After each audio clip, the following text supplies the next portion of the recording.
we're gonna do the usual thing. We're gonna start with the main scenario. We're gonna play up until we meet Maria.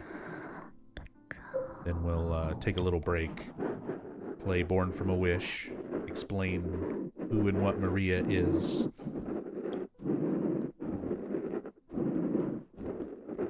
And then come back to the main scenario, since that's sort of where they meet up.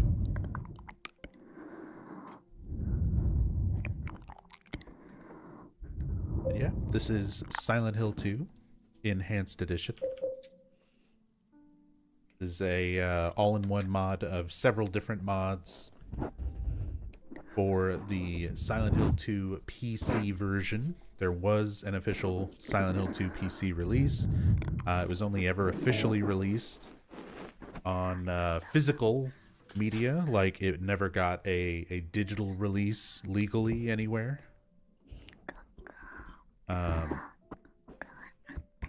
Which is a real shame, because it's great for speedrunning, and with things like the Enhanced Edition, it's amazing when some really talented modders put all their efforts into one game. That's essentially what this mod is. It's the culmination of a lot of mods from a lot of different modders all working together to sort of make a better Silent Hill 2. Because the Silent Hill 2 PC version on its own is pretty rough. It's pretty rough compared to the console releases, like the PS2 and original Xbox releases. But the Enhanced Edition takes sort of the bones of that Silent Hill 2 PC version and then builds on it essentially a much closer idea to what I think a lot of fans were expecting the Silent Hill HD collection to be. So this is Silent Hill 2 Enhanced Edition. We're just gonna go for good old normal. Been a while since we've gone through and done story playthroughs, so right down the middle, normal.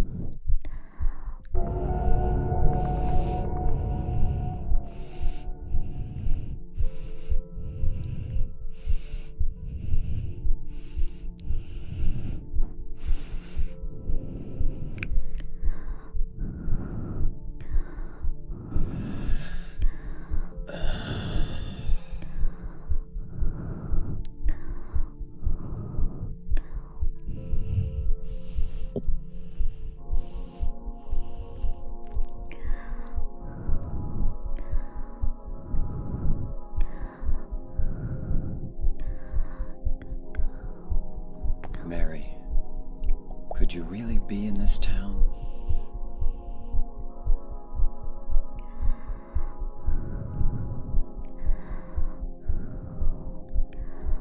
Immediately, the first thing on James's mind is Mary.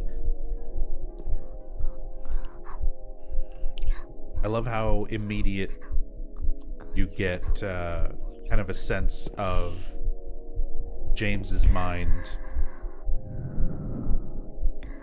Like there's no question about what his motivations are.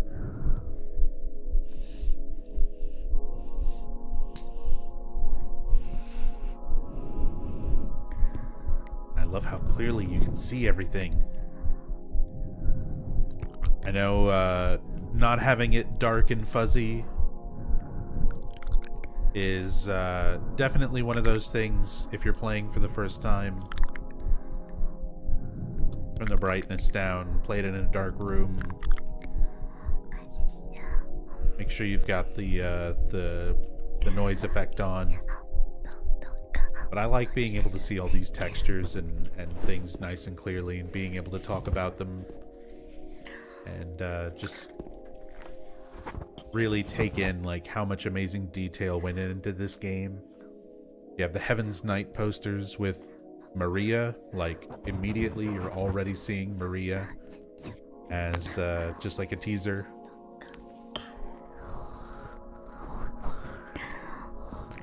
Foreshadowing, all this foreshadowing immediately in the very first room.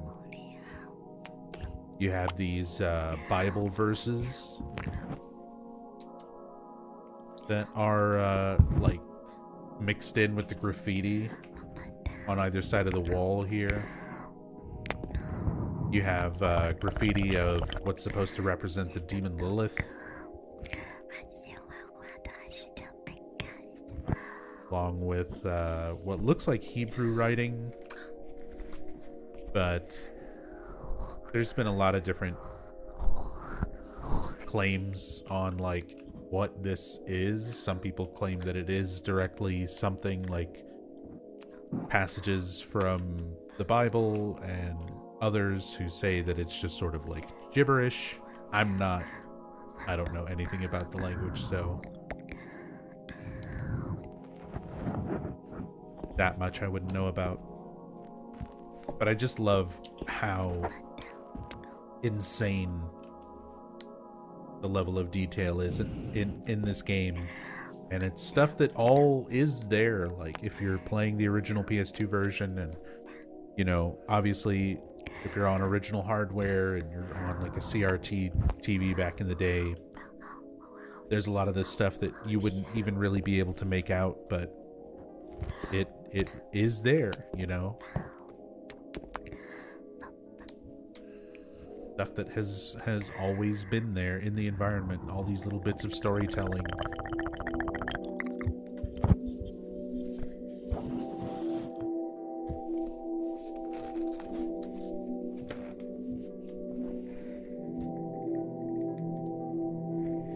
In my restless dreams, I see that town, Silent Hill. You promised you'd take me there again someday, but you never did. Well, I'm alone there now, in our special place, waiting for you.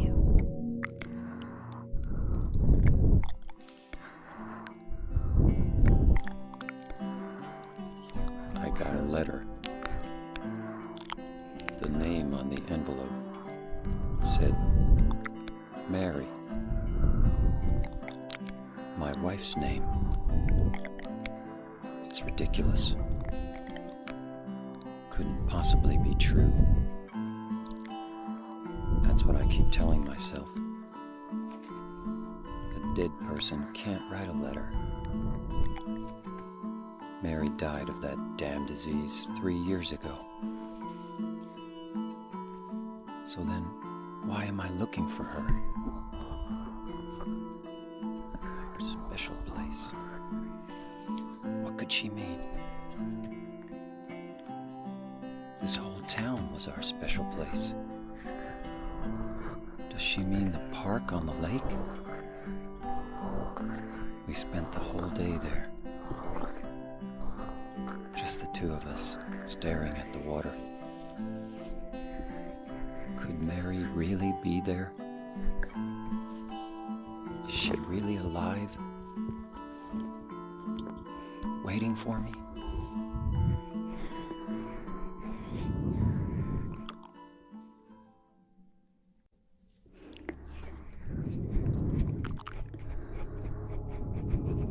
Still such a great scene. I love the performance from Guy Seehee there. And just the dialogue itself, the music, of course, just kind of perfectly ties that all together. Legendary, exactly, Young Grease.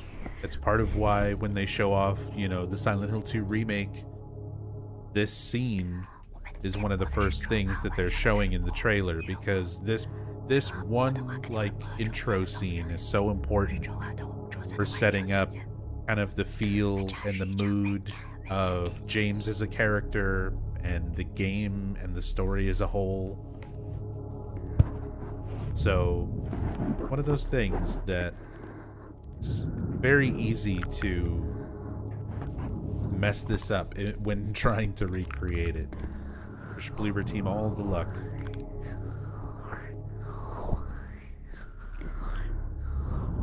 This is the road I came in on. There's no point in going back.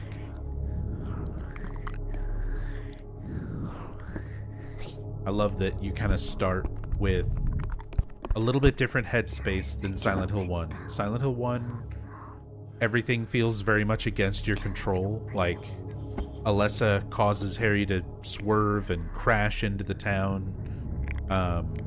Harry, like, even if you try to leave, you know, the roads are completely blocked. There's no way to, like, physically leave the town. James can physically just walk away from Silent Hill right now. He can get back in his car and drive away from the town. There's nothing, the road hasn't caved away.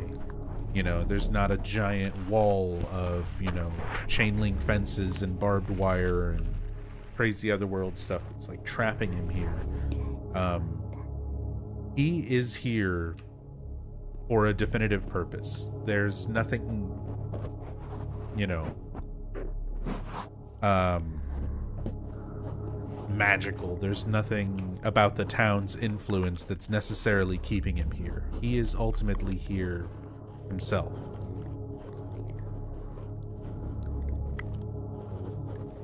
One of those things that I agree when it comes to looking at this from the overall standpoint of how Angela and Eddie and Laura and all these other people sort of wind up here as well, and kind of how they all are very similar. And you can look at that as sort of the town calling all of these people here. But I still think it's somewhat up for debate whether or not the town's power itself is like sentient. Is this the town making a sentient choice to call these people here to sort of feed on them? Or is it sort of coincidental, like these people who were going to be here anyway, they were sort of destined to arrive at this same point anyway. The town is just enhancing and making real those aspects of their mind that sort of drove them back here. For James, like, this is something that I pointed out during the trailer for the Silent Hill 2 remake.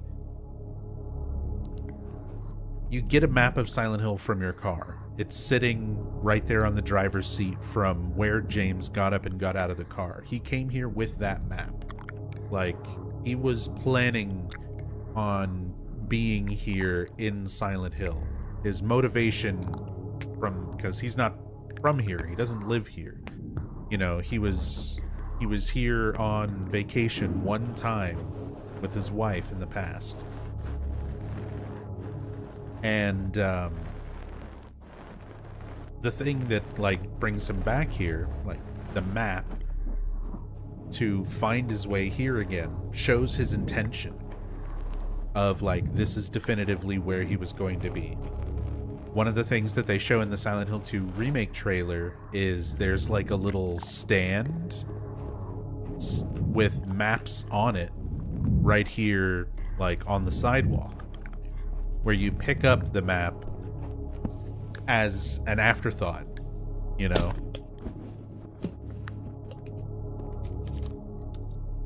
It's a very small detail, but if you pick up the map after you arrive here, rather than having the map in the car with him, it gives you a different sense of James's intentions, James's motivations for being here. Like, him having the map in the car shows that, yeah, that was his plan the entire time. Him picking up the map after he arrives here makes it seem more like he just sort of arrived here against his own will. But now he needs the map to walk around, because it's a video game thing. I don't know. It's a really small detail, but those are the kind of things that I think are important. It's more important than it seems when it comes to character motivation. There's nothing else worth taking, is also the text that you get when examining the seed again after picking up the map. So you also you have showing and not telling, Jumble Tough, which is a really good point. And again, little details. James parking so badly. You know, he was not thinking about it. Yeah, he left the door wide open. Like, parking and doing a good job with this was not what was on his mind. The game starts off, he's already in this bathroom. He's looking at his reflection. You know, he's trying to get a sense of who he is. He's trying to get a sense of, like, what he's thinking about. And he's essentially coming to terms with a psychotic break. Because he knew the truth of everything that he did pretty much up until the moment that he got here. So, and of course this is going to be spoilers throughout the entire playthrough, so if you still have not played Silent Hill 2, this is an in-depth playthrough where we're going to be spoiling everything massively in order to talk about it in great depth. But James arrived here with the intention of killing himself. Like, the body of his wife Mary is in the car, specifically in the back seat. Masahiro Ito has answered this 1,000 times in 1,000 different ways on, like, Twitter and other interviews, but along with other people who've worked on the game, like Guy Seehee himself, who plays James, both in the voice and the mocap, where they confirm that Mary's body is in the back of, the back seat of the car, not in the trunk. That it's a more respectful thing. According to Guy Seehee, they told him about a Japanese concept known as Muri Shinju, which is essentially a murder-suicide where it's most common in, like, a wife and husband and sometimes children, where the husband kills the wife, kills the children, puts their bodies in the car, like in the seats as though they were still alive, and then goes to take their own life in order to all be together in death. But this is an actual phenomenon that, has a specific term in Japanese culture called Muri Shinju. And that idea of Muri Shinju is what Team Silent imparted upon Guy Seehee when talking about his character and his, motivation. So that was something that was explained to him, during development, that this was always intended for the body, to be there, even though it's not rendered. It was never intended by the developers for you to see this, but it was always intended for that to be true, that Mary's body's in the back seat, and that James was coming to Silent Hill in order to kill himself, to be together with Mary in death in basically their favorite vacation spot. The last place that he felt they were really happy together before she got sick. But then, upon arriving in the town, James has essentially a psychotic break. And whether that is from his own trauma from all of this happening, because he's now gone through this situation where Mary was sick, she was in the hospital, she was sent back home for her final days to be with James. James smothers her to death with a pillow. A few days go by while he is essentially in shock from what he's done. He comes to the conclusion of taking his own life in Silent Hill, puts her body into the car, drives to Silent Hill with that intention, and then we get to this point. So now, through his own psychosis and through probably an influence from the town, he is perceiving reality incorrectly. This is not a dream. What's happening to this place? Xander, thank you so much for the raid. Very much appreciated, dude. But, yeah, so we have 2 items in our inventory. Starting off here, a photo of Mary from when she was still healthy. And a letter from Mary. The description says that's definitely Mary's name in her own handwriting on the front of the envelope. When you examine it, you can see, in my restless dreams, I see that town, Silent Hill. Promised you'd take me there again someday, but you never did.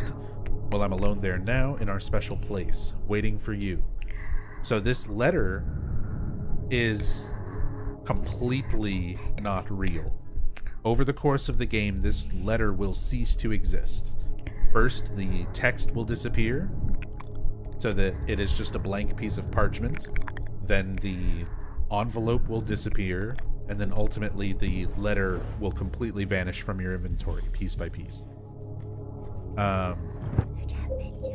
This is James's way of coping through coming to Silent Hill for the purpose of killing himself. Since he can't come to terms with that, and as part of his psychosis, and possibly through the town's influence, his mind is sort of coming up with this different reality of what's happened. So, instead of having just murdered his wife sometime in the past week, and now come to the town to kill himself, he has convinced himself that he's gotten this letter from Mary, but Mary has been dead for 3 years. So the 3-year timeline is completely false. That is just James being delusional. But we as the player, especially first time playing this game, we don't know that James is not a reliable narrator, so it's sort of a big twist when that information is revealed at the end. Specifically when Laura explains about her birthday and getting the other letter from the letter that actually exists that Mary wrote. Any info on why specifically 3 years? So there's an audio file where we hear who is the voice of someone who is most likely one of Mary's doctors, talking with James and trying to give him more information on her condition. And they give 3 years as like a possible timeline for how long she may have left. So James sort of gets that 3-year idea in his head, but he may also be thinking of it in terms of Mary's illness, that once she became ill, the Mary as he knew her has died. So in his delusional state, he's thinking she's already been dead for 3 years, when that was just essentially when she stopped being married to him.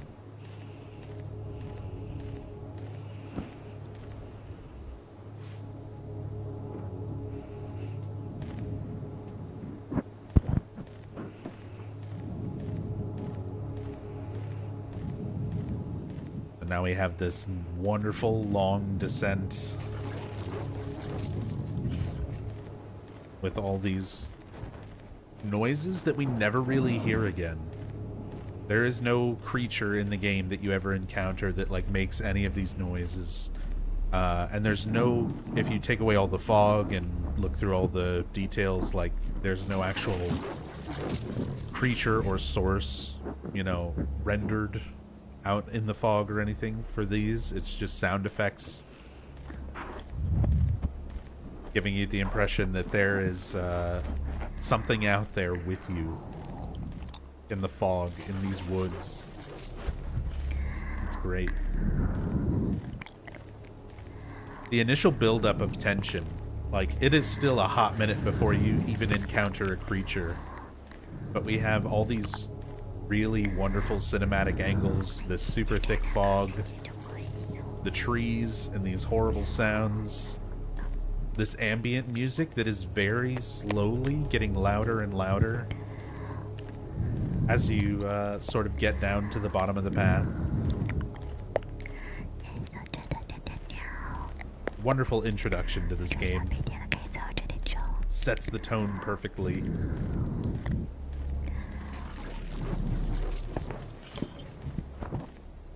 Is it true that the in water ending is canon?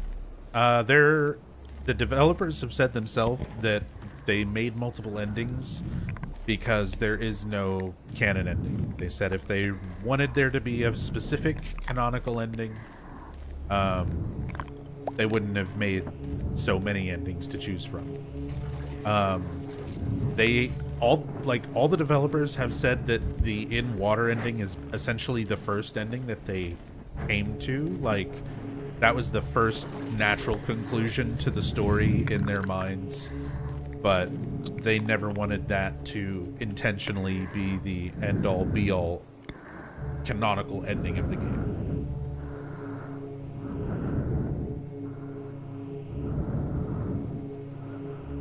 There's something in the well. What's that? Looking at this makes me feel like someone's groping around inside my skull. It gives me a weird feeling.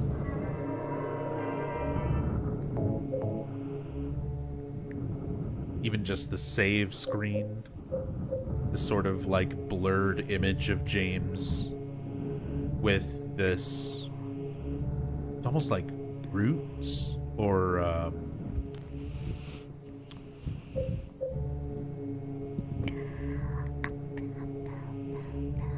veins, nerve patterns.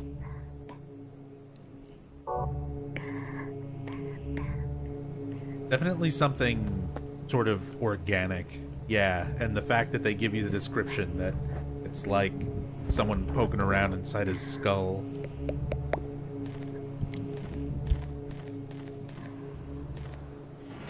Great imagery with that, and with the red squares in general. One of those things that is just sort of left vague and ambiguous, and I love that there are so many things like that in this game that are just visually striking. Like, it's very noticeable, you know, seeing this recurring thing that is your save point. They even made it the 9 red squares is the cover. It's the box art for the Japanese release of the game, and used in a lot of promotional art for the game. So it's like, it obviously has significance. Masahiro Ito has said that the 9 red squares specifically are meant to represent, if I can talk, each of the manifested creatures that exists to James. So it's just supposed to represent each of the monsters, essentially. But beyond that, you know, seeing it as just kind of this recurring image, it stands out. And there's a lot of stuff in this game where even if there's not any definitive meaning behind a lot of aspects of this game, it's left open to a lot of interesting interpretations.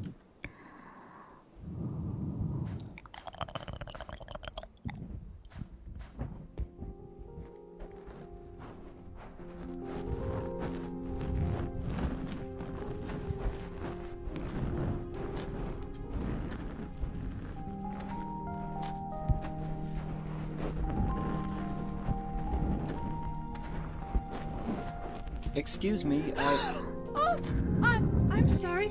I No, was it's just... okay. I didn't mean to scare you. I'm kind of lost. Lost? Yeah. I'm looking for Silent Hill. Is this the right way? Yeah. It's hard to see with this fog, but there's only the one road. You can't miss it. Thanks.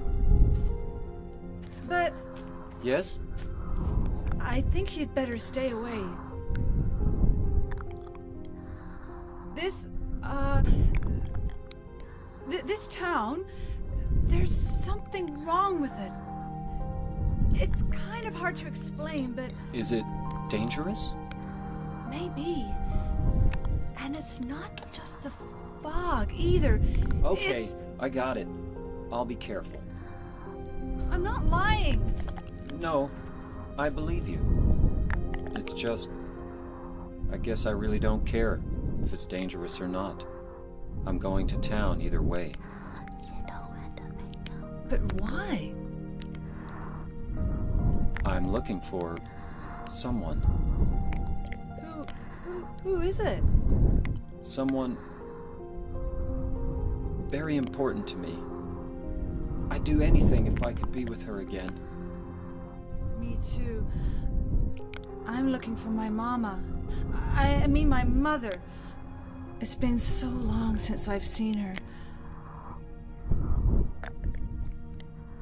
I thought my father and brother were here, but I can't find them either. I'm sorry. It's not your problem. I hope you find them. Yeah, you too. Always hate hearing her say I'm not lying. It's almost childish sounding, and given her story, she's probably been accused of that a lot. Yeah, so Angela, this is our introduction to Angela Orozco, one of our first, the first other person we see in the town. Another person who does actually exist, and the developers have gone on record saying, that Angela, Eddie, Laura, they're all real. They all exist. They're not manifestations or aspects of James. Maria is a manifestation, literally born from a wish, born from James's wish of what Mary could have been to him. But aside from that, these are other characters, other real people in the story. Billy Potatoes, thank you so much for the 9 months. Very much appreciated. Thank you. But yeah, Angela was a victim of verbal and physical sexual abuse for pretty much her whole life, from her father and from her brother, and was a victim of even further verbal abuse and gaslighting, things like that, from her mother. Like, her entire family was abusive towards her in different ways. And essentially the same way that James sort of has this delusion of being in the town with this letter from his wife that she's been dead for 3 years that is not real, Angela is kind of working her way through like a similar delusion where she has just stabbed her father, Thomas Orozco, to death, and is now in Silent Hill, where she believes that she has lived at one point. And it's never really said exactly if Angela lived in Silent Hill at one point. It says that she ran away after stabbing her father to death, that she ran away and ended up in Silent Hills, so it's presumed that maybe she lives somewhere on the outskirts of the town. But either way, she stabs her father to death and arrives in the town sort of under this delusion that she's looking for her family. But again, the same way that James sort of starts to break down his delusion and all of this false narrative that he's believing, that he's made up, Angela starts figuring out more and more of hers, and that becomes more and more apparent through not only Angela's interactions with James, but also some of the environments and things around her right up until the last point that we see her in the game. Great performance, I think, from Angela. Just as much as Guy Seehee, I think, does a great job with James. Again, just making them sort of sound like real people, and there is that sort of awkward, like if you were out walking around in this super thick fog, you're hearing all sorts of strange noises, and you just come across, a person in like a graveyard of all things. I don't know if you're gonna sound like, hi, hey, how are you? Like, you're not gonna sound normal. You're gonna sound kind of weird. You're gonna just already sort of be on edge and carry that sort of awkward, almost defensive nature into like a conversation with this stranger, this random person, who you've come across. So I know that there is a certain level of intended stilted and awkwardness that Guy C has talked about. He was given direction that in his conversations and interactions with everything, that his wife Mary is the only thing that should be on his mind, and that is his ultimate like one track mind focus as a character. So anything else he only sort of half pays attention to. And even with that interaction with Angela, you kind of see that come through with him talking about how, you know, I don't really care if it's dangerous. Like, she's trying to tell me it's dangerous. He's like, I didn't ask that. I said point the way, you know, like he doesn't care. He's not really here to pay attention to Angela. He's not really sympathizing with her. He's just sort of wanting to continue on looking for Mary. This is not her. And so he wants to move on. And if she can't help him in any way with that goal, then outside of that, he just doesn't really care. And that was direct motivation for Guy Seehee. So you get sort of that aspect of stilted, awkward nature in his conversations with Angela and everybody else, for that matter, except for maybe Maria. But then you also have limitations, of course. Like, nothing is perfect. There are some legitimate takes that the actors themselves have said are not good, or that Jeremy Blaustein, who was the localizer and translator and also directly worked with the actors and directed them in a lot of these scenes. Because this is very much acted out in a way that not a lot of games were at the time, where you have the actors not just reading lines in a booth and reacting to animations on a screen. They were the mocap actors. Guy Seehee is mocapping James in all of those scenes. Donna Burke is mocapping Angela in all of those scenes. And they're not only recording those animations on a big stage, like separately from each other, they're there in person with each other for like almost every scene in the game where it's CG and you have multiple characters interacting with each other. The actors themselves are there interacting with each other while wearing mocap suits, and then they also go back and redub and re-record their lines from basically the rough take where they acted it out. So they essentially acted this entire game out almost like a stage play first, and then recorded mocap while performing it again in person, with the exception of maybe like 2 scenes. So these performances, you might just think it sounds at first kind of like bad voice acting, and to give it, you know, that credit to realism, like sometimes it is just unprofessional or less than professional voice actors not having a great take. But a lot of the inflection and performances, like, it matches their character. It feels sort of authentic. It doesn't feel overacted. Aren't you looking for someone? That's right. And just sort of the weird, stilted, dreamy nature. And you get an additional element of that through just game production at the time. Audio clips had to be made into very specific sized This is little not files. a dream. What's where happening to this they place? had to, you know, line that audio up and edit it, and sometimes add little pauses and things to it here to, for instance, remove a breath or different things like that. And it'll artificially kind of create some of that awkwardness in interactions, but a lot of it is done very intentionally. Regulus, thank you so much for the raid. Hope you're doing well, dude.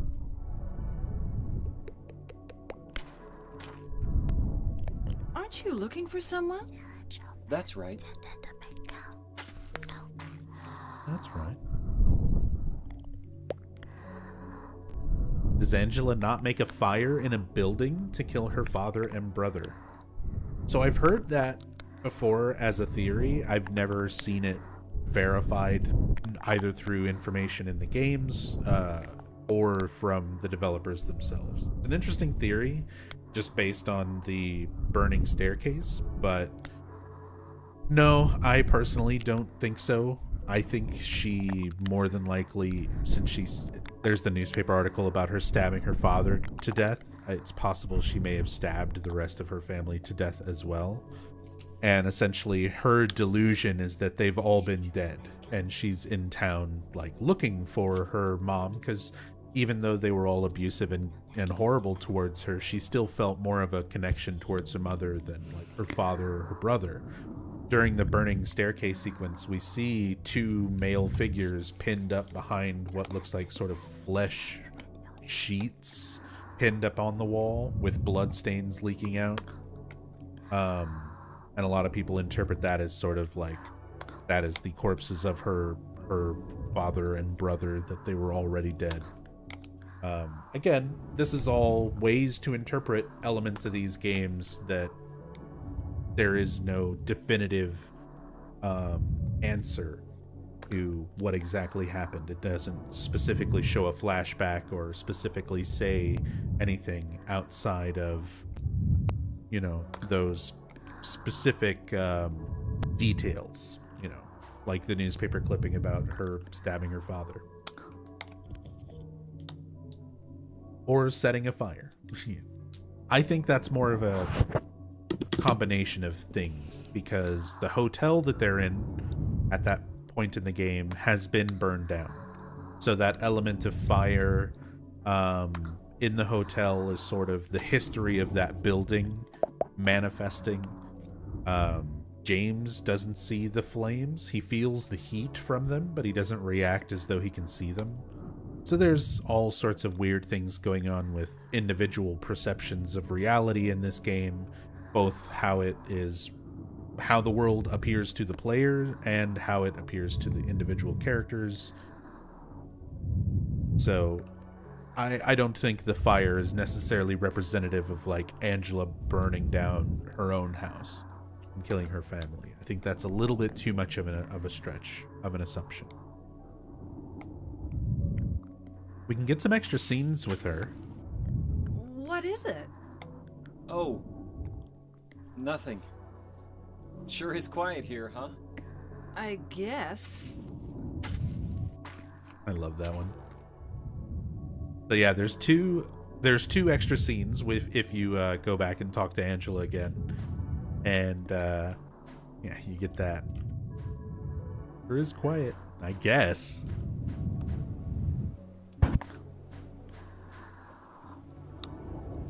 Town's called Silent Hill.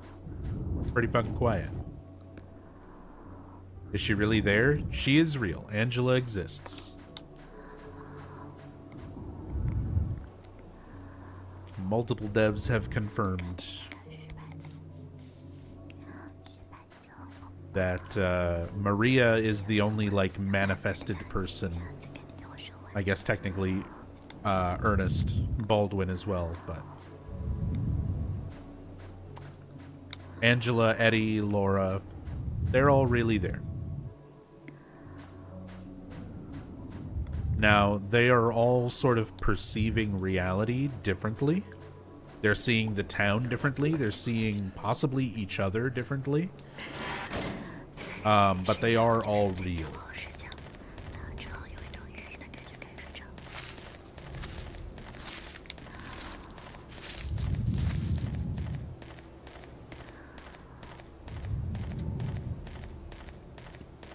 There a deep lore reason why James runs with that sachet?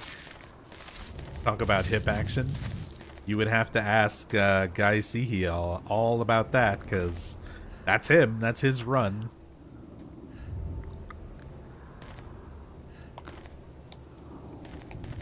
I love how the ambient music is changing more and more. Like going from that sort of softer, more eerie bell when we were in the graveyard with Angela, and now we're seeing sort of the abandoned, run-down outskirts. the very uninviting, like, rusted barbed wire and old fence. And it's just that dissonant, metallic, sort of echoing tone off in the distance.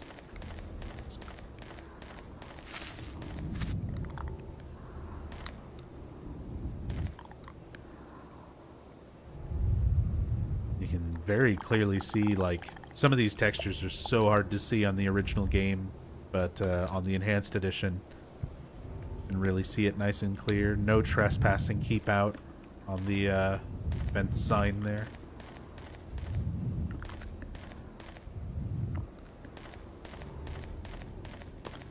One of my favorite recurring things is this van, the white van. So there is a lot of this information in, like, Muri Shinju being a this Japanese cultural idea imposed onto Gai Sihi. That information comes from a playthrough that Gai Sihi did with YouTuber and Twitch streamer Fungo. If you look up Fungo on YouTube and his playthrough with Gai Sihi, you can find the full video. I definitely recommend watching it. There's a lot of cool information in that. But during that playthrough, you see this white van many times, all throughout Silent Hill 2. It's just a car model that is an asset that's reused in a lot of different places. And there is a particular scene from the intro where Eddie is, like, leaning up against a white van and, like, looking at a map while Laura, like, kicks his foot. So apparently when that scene was being filmed, Gai Sihi got the impression that that van, that white van, belonged to Eddie.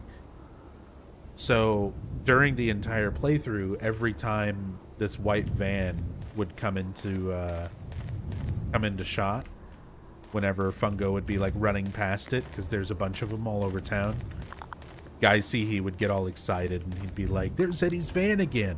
I loved it. It was just one of those things, one of those wholesome little moments. Hearing James's voice actor sound like James being excited, like, "There's Eddie's van." Something very surreal about that. It's, like, very, very cute. Really funny. This is not a dream. What's happening to this place? Sir Il Palazzo, thank you so much for the raid. Welcome, welcome. We're looking at every single little piece of twisted barbed wire in Silent Hill. As you do. Welcome.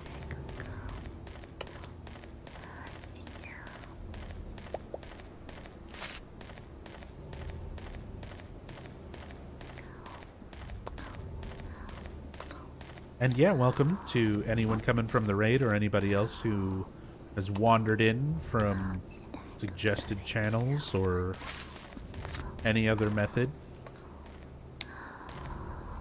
If you are new here, I'm Nub Zombie. I play entirely too much Silent Hill. Been a huge fan of these games ever since the first one came out in '99. I've spent a lot of time reading interviews and researching the games very thoroughly. And since 2015, I've had a lot of focus on my channel around doing in-depth story playthroughs, challenge runs, speed runs, for every single game in the Silent Hill series. So if you enjoy Silent Hill, if you enjoy a lot of informative, in-depth type of content, type of videos, you might enjoy it here. I've also got a YouTube. If you type !YT in chat, you can get a link to the YouTube.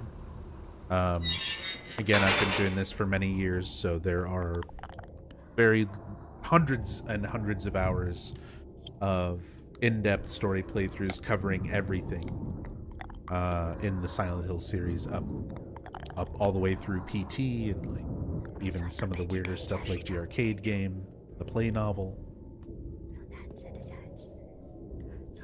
which we actually just hit 1,000 subscribers on YouTube. So thanks you guys, everybody who enjoys all the content over on YouTube. A lot of re-uploads, but a few original videos and stuff as well.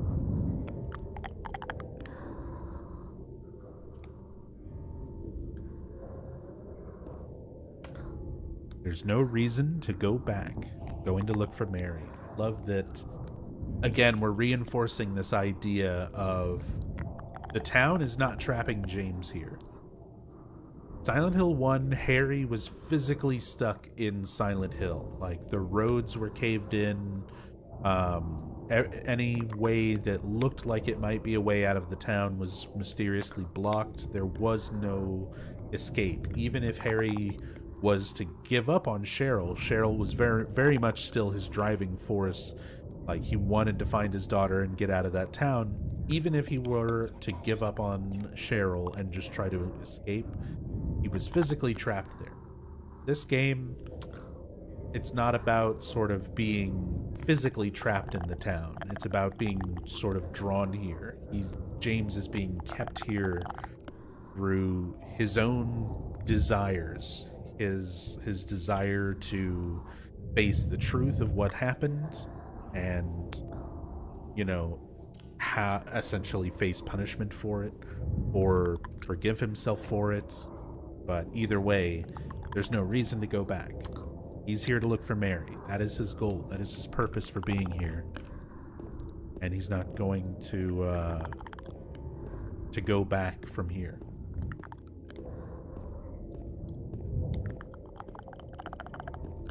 Bet in the remake, James is gonna non-stop monologue the whole trek into town. I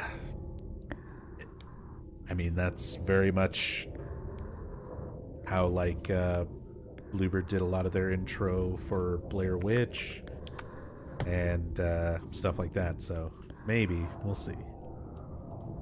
All we can do right now is speculate. I'm trying to be positive. I don't want to assume the worst.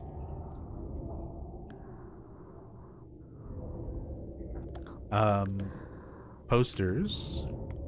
One of those things during the Silent Hill 1 story playthroughs. This sort of falls off as the games go on. Obviously, copyright becoming much more of a serious issue as time went on and game development went on. These kind of things couldn't really be put into the games the way that it was in the first two, but you get these direct references to things that inspired the team. And Stephen King has definitely been one of the most influential authors to Team Silent when it came to the setting for their town and a lot of their story ideas, and a lot of their writing style very much kind of imitates Stephen King in a lot of ways. And we can see posters here for The Shining, which was originally a novel by Stephen King, made famous with the Kubrick film adaptation with Jack Nicholson, which is what this is a poster of, directly above James's head. That is Jack Nicholson with his, famous grin, looking through the cut-open door. The "Here's Johnny" sequence, which was the Japanese poster for The Shining, like advertising it, was just that scene, a still shot of that scene with the title put over it. So essentially that's the Japanese movie poster for The Shining. Jack Nicholson, right during the intro walk into the town. There's not quite as many references as there was in Silent Hill 1, where there's posters for, like, Carrie and Pet Cemetery and Portishead and, like, all this stuff, like, kind of all over the town. But there's still a few things here and there in Silent Hill 2. A few of those, like, really direct references. It's a shame that you can't really get away with that sort of stuff anymore. copyright has gotten so, like, intense, people will sue and take your shit down over, like, the least little infringing thing. Trying to stick, you know, a celebrity face into a torn up poster like that. You couldn't get away with that as well. Roadrunner.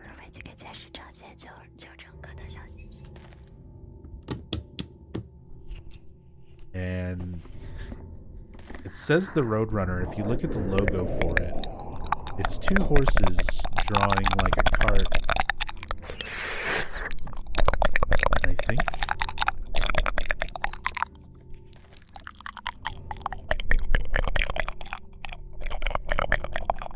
It might be similar to like the what was called the Indian Runner in Silent Hill 1.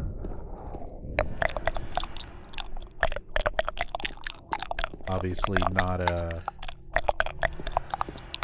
politically correct term, but for that time period, the way gift stores, like gift shops and things like that would have been named is accurate. So it's possible a reference to that, sort of something that has been changed. And again, I just love one of the aspects of Silent Hill 1, just walking around the town, looking at the detail. Silent Hill 2, especially with the wonderful enhanced edition that we're playing right now, like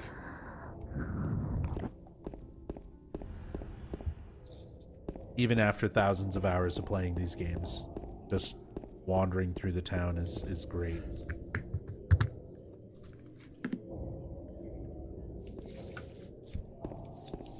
There's just so much detail in everything. So many little props, so many little things made. Like, compared to Silent Hill 1, which was already pretty, like, impressive for 1999 for being a PS1 game, but this game, for being a relatively early PS2 game, where the team was still kind of figuring out the technology, it looks great. I think they did an amazing job with a lot of the textures, a lot of the little props in the environment. Not repeating assets to a distracting degree, outside of maybe Eddie's van. Flowers celebrating 70 years. We appreciate your business. A lot of these storefronts and buildings are taken from real life places. San Bruno, California. Is it true they took a lot from the Bay Area because it feels like it? Yeah. San Bruno, specifically San Bruno, California. So like a lot of this style of architecture, a lot of these buildings, at the time, the Konami offices were located very close to San Bruno. So whenever the team was in the US at the Konami offices in the United States, they would spend some time going around San Bruno taking pictures, and used a lot of the buildings and architecture and storefronts, street layouts, things like that, as, you know, sort of the building blocks for a lot of sections of the town.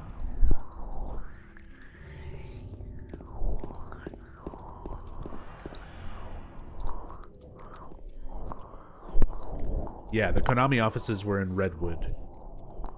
Redwood City. Those marks blood?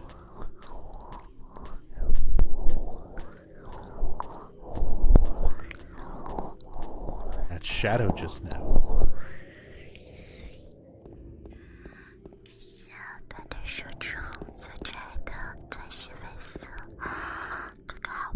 These boots were made for walking. I love the introduction of that lying figure. Just this vaguely humanoid-shaped creature And obviously, Enhanced Edition makes it a lot more clear to see what it is, but playing on like PS2 noise filter and CRT back in the day, you can barely tell what this thing is. Just sort of vaguely human shaped, walking at a weird pace off into the fog, into the darkness.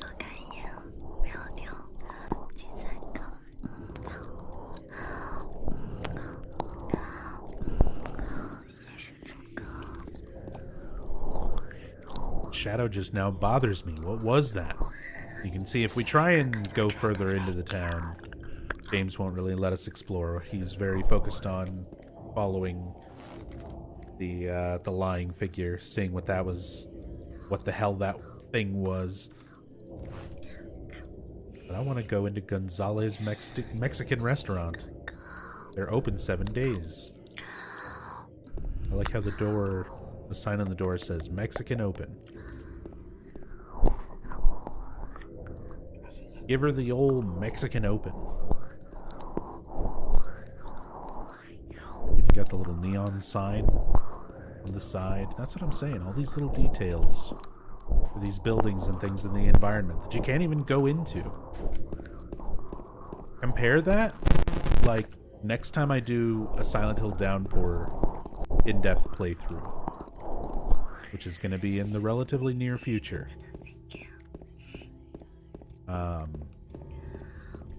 Compare, like, how uninteresting the vast majority of the town is to run around and, like, explore and look at. The lack of detail by comparison. There's Eddie's van again.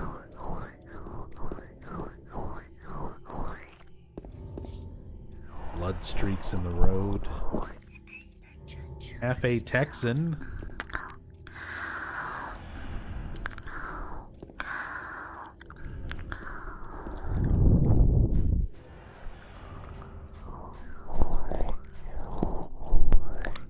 But yeah, a lot of these building fronts, again, a lot of this architecture and stuff is taken from San Bruno and sort of surrounding areas, San Bruno and Redwood City. All these little local areas around the Konami offices, the US Konami offices at the time.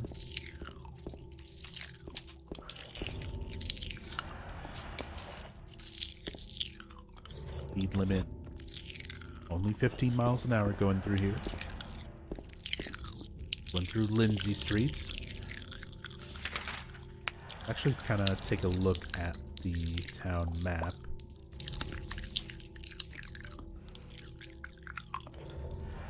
So you can see where James has underlined Rosewater Park.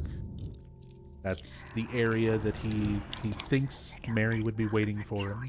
If anywhere in the town, that was what his mind first went to. Which is another one of those aspects of James sort of slowly overcoming his delusion.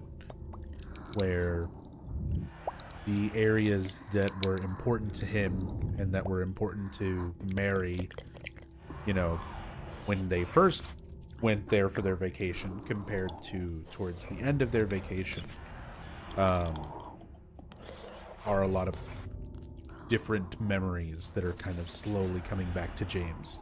But Rosewater Park, the first thing that comes to mind. Just everything that we have marked here. The Blue Creek Apartments and the Woodside Apartments. Essentially the first place we're going to wind up going. Oh, excuse me. Throat's already given out. Give me 1 second.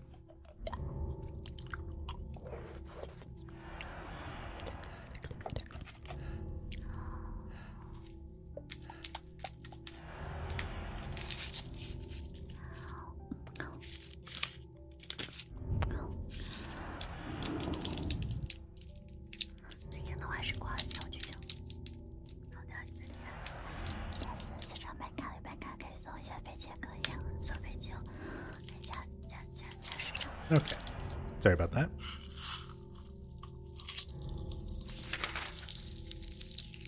But yeah, just interesting to kind of take a look at the map layout, how it compares to Silent Hill 1. Neely's Bar, Happy Burger, our first appearance of the Happy Burger, because in Silent Hill 1 it was the Queen Burger and the Konami Burger. Holy shit, Vulpix. OMG Vulpix. With $200? Vulpix, thank you so very, very much. That is insanely, insanely generous of you. Thank you very, very, very much. I very much appreciate that. That is a huge, huge help to me right now.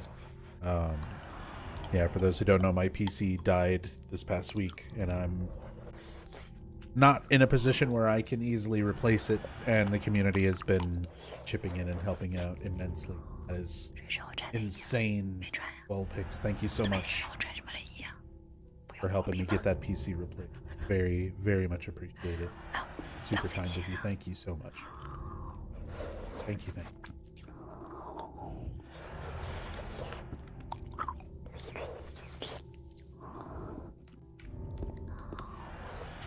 God, the train of thought is gone. What was that? Who in the hell was that? We're just gonna go back to exploring.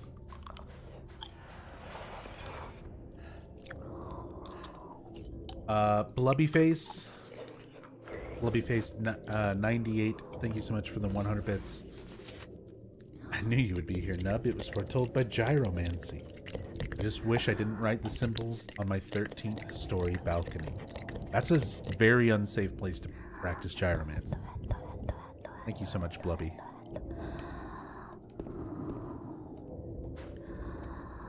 Thank you, thank you. Very much appreciate this. Yeah, thank you again so much, Vulpix. That is definitely a big chunk towards getting that taken care of, so thank you. Thank you, thank you. Was talking about the burger joints. Don't know if you had much more to say on them. No, just that this is the first iteration of Happy Burger that we see. We see a lot of different restaurants and things that kind of recur through the Silent Hill games, and Happy Burger is probably one of the more, I guess, well-known, since you start there in Silent Hill 3, kind of.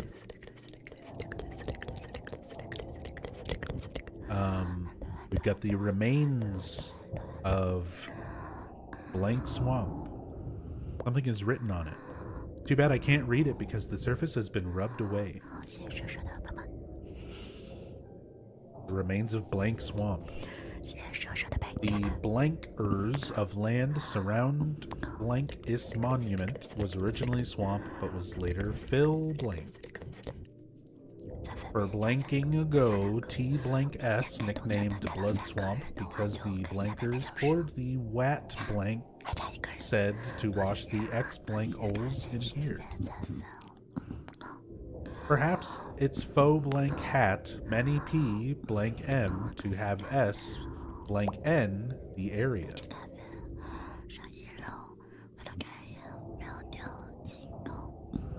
So there's no actual way to unblock all of those blanks, to unblank those blocks.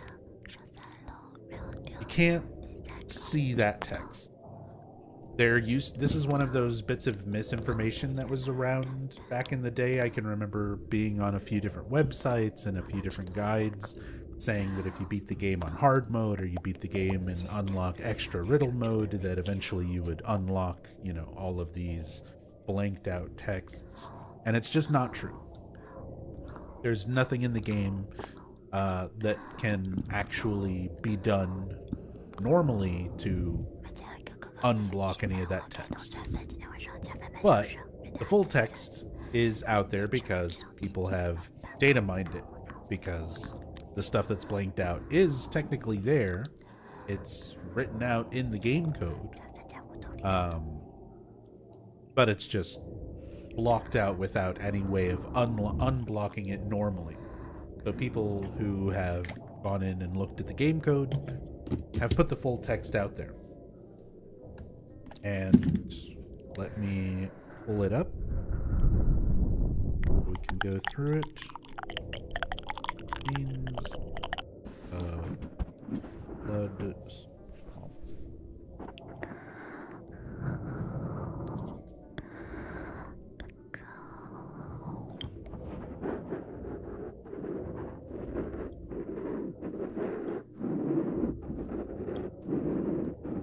So, the full text is Remains of Blood Swamp.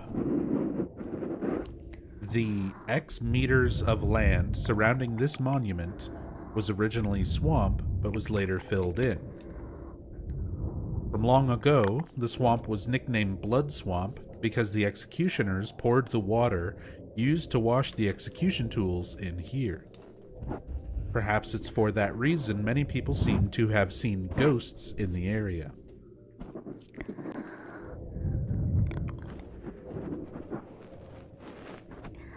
So with the restored text, you get kind of the full idea of the story, but even with everything blanked out, you can kind of piece together little bits of that just to figure out enough of the story, to get a little bit more of the history. So the town used to have these executioners, and these surrounding waters used to be known as Blood Swamp because the executioners would wash their bloody tools in the nearby water. Which gave way to, you know, ghost stories and things like that. Things that give you an idea of the town's history, but also because the power, this spiritual power that surrounds Silent Hill, essentially what it does is it takes what's inside someone's mind and manifests it into reality. So it takes things that are both like feelings and elements of regret, in the case of James, like suicidal tendencies and sexual frustration, all these other aspects that are being taken and manifested. But it also seems to draw from people's beliefs, people's belief systems. So you kind of get this idea of this old stories where people believed in this older religion and these executioners, these ghost stories from the past that kind of lays open, you know, the town ability for being able to take those beliefs and sort of manifest them into reality. And we see all these different aspects of the town's history sort of manifesting into reality throughout Silent Hill 2. Right up to the point where the Silent Hill prison, straight out of the 1800s, you know, manifests into an area that we have to make our way through. This place that, you know, hadn't existed for over 100 years.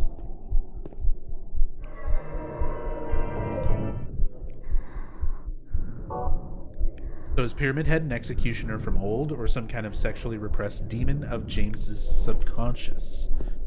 Essentially both. So Pyramid Head, as far as like his physical form, what shape he takes as, you know, kind of this representative figure to James, is based on the appearance of the executioners of old. So what a lot of people speculate is that the artwork you see of Pyramid Head in the Historical Society is actual artwork, something that was historically done representing, you know, an executioner from the town's history. So James, having been here on vacation with Mary, having seen that artwork, once he comes to the town with his delusion, the town takes that memory of that artwork of this executioner, looks like Pyramid Head, and uses that as the template for the creature, you know, Pyramid Head, to be manifested. But as far as why it's manifested, how it behaves, where it is attacking other creatures in sort of a sexually suggestive and aggressive way. The more sexual nature or sexualized nature of the other creatures that come from James's subconscious, such as the mannequins and the nurses, and the way Pyramid Head treats and reacts to those other manifestations. It gives you the idea of this sort of sexual repression and, you know, this idea of the aggressive, murderous nature of it. James himself coping with being a murderer, but also desiring something to punish him for what he has done. And that subconscious desire for punishment also comes through in the form of that executioner, Pyramid Head.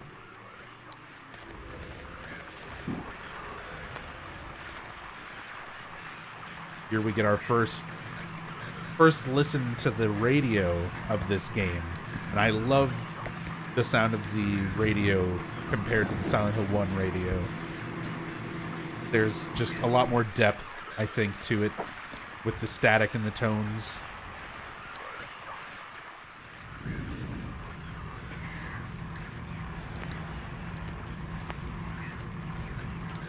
Really great cinematic angles here, introducing this creature.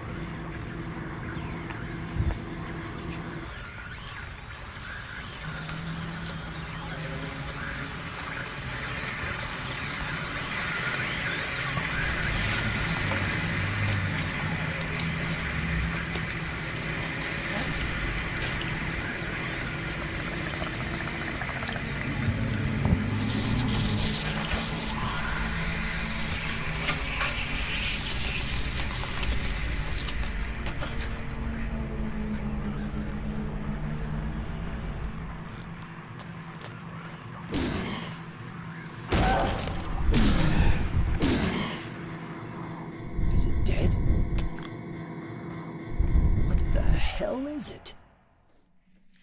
It's not human. I love how that's a very jarring cut from this very cinematic, very creepy, you know, horrific angle to the hard cut back to the gameplay where it's kind of clunky and kind of goofy with James walking up and swinging, you know, swinging the bit of wood.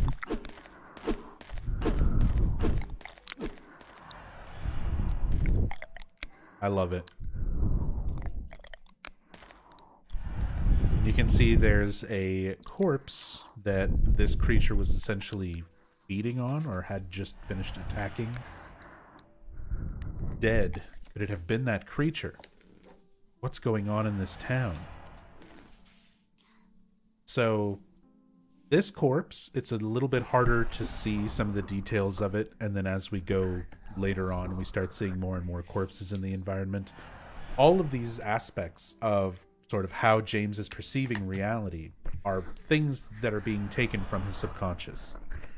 So James arrived in Silent Hill with the original intention of killing himself after being consumed with the guilt of killing his wife, wanting to be together with her in death.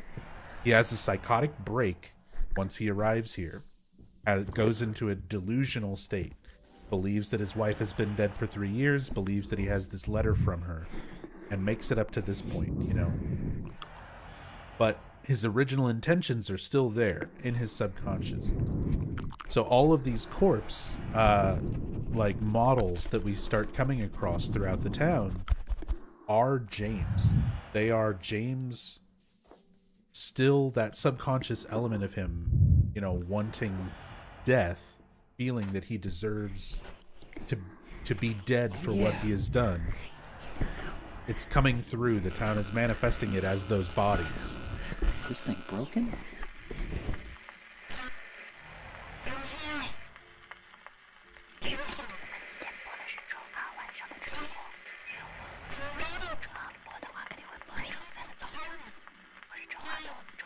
Why did you kill me? I'd better take it anyway. I might need it. Why did you kill me? Mary's own voice. Just straight up asking James right at the very beginning of the game. And if you're playing this game for the first time and you're not really listening for it, you would never pick up on that, and you'd not even realize that, yeah, that is the whole element of the story. Why did James kill her? Once you know to listen for it, you can hear it very clearly in the static. It even, in early versions of the game and early demos and stuff, there was even more of the subtitle text that made it even more obvious that that was what was being said through the static. But ultimately, for the final release of the game, they took those extra bits of subtitle away and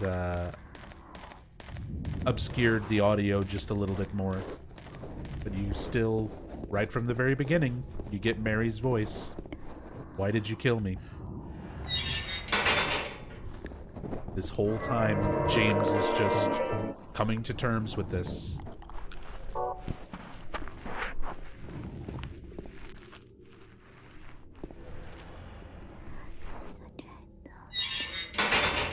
Trying to figure out what Laura represents. She's clearly a ghost of some sort. She's not a ghost. The developers have confirmed that James, Angela, Eddie, and Laura are all real people. And only, like, Maria is a manifested person. Ernest Baldwin is, like, technically a ghost. But Laura is real. She is a real, live little girl who became very, very close with Mary Sunderland while she was in the hospital. And who was so innocent and didn't even understand sort of the concept of Maria, or rather Mary, explaining that she was going to be dying, going away to this far-off, beautiful place, that instead she interpreted that as she was going to Silent Hill, this place that she always talked about, you know, loving and being one of the last places that she went with James and was happy.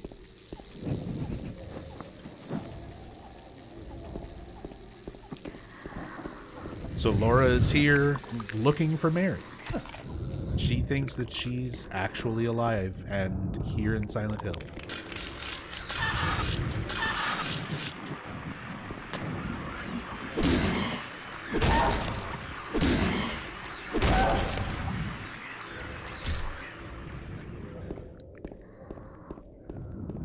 So why is Laura there? Angela and Eddie have stuff they have to deal with. I get why they are there. He's innocent. Why would Silent Hill draw her there? You're making a big assumption that Silent Hill draws people here, like, intentionally. She's here on her own accord. She's here because she has a very real letter from Mary that she just misinterpreted as an innocent child. Mary trying to explain that she's going to heaven, and Laura thought she was talking about going to Silent Hill. So she's here literally just looking for her friend Mary.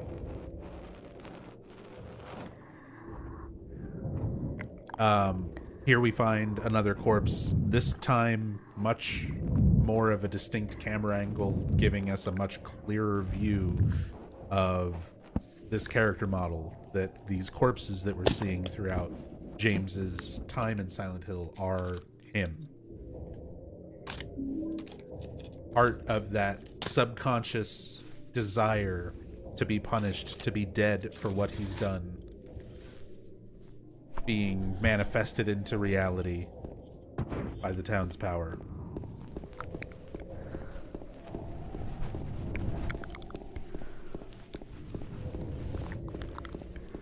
Who's ready to see the new Laura in the remake? No longer representing the children's innocence, but edginess of a teenager?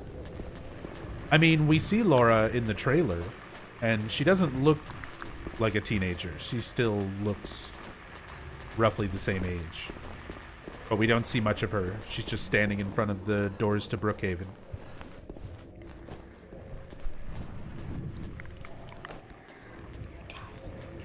T's Italian restaurant. They're closed. Fancy gifts. Big J's. And again, a lot of these, like, awnings, the design of the awnings, the design of these buildings are taken from actual architecture and buildings and places around mostly San Bruno, California. Lucky Jade Restaurant.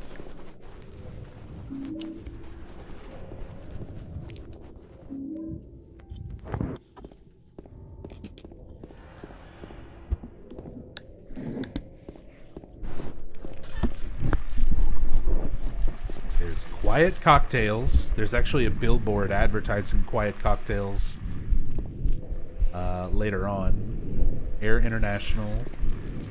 But I just love, like, all the little detail, all these signs, all these little posters and things that are, like, stuck into the windows where it looks like they scanned probably just magazine pages and stuff. Fashion boutique.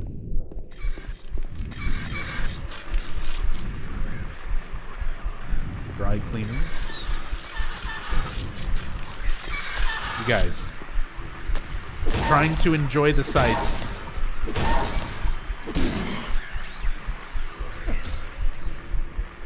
If we visited the areas they scouted, would it look like Silent Hill?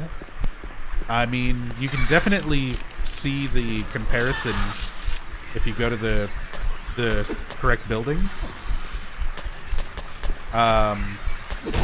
One of my friends and fellow streamers on Twitch, UFO Techie,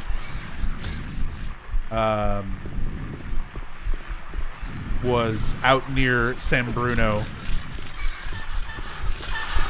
and went around and took some pictures of some of the buildings, and you can find, like, the exact matches. A lot of those buildings, like, they've got very distinct architecture. Where, like, you know, they have these particular shapes to the front of the building and where the awnings and things like that are.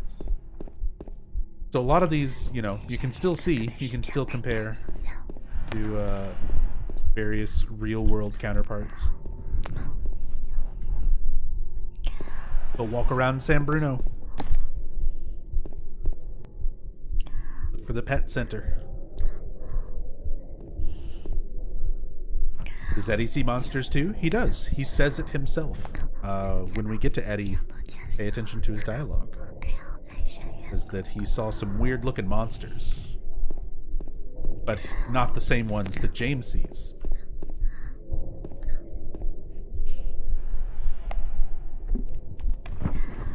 Here's another James corpse. And a memo pad on the ground. I'm going to write everything that I've learned so far. Maybe that will help you out somehow. If you're reading this, it probably means I'm already dead.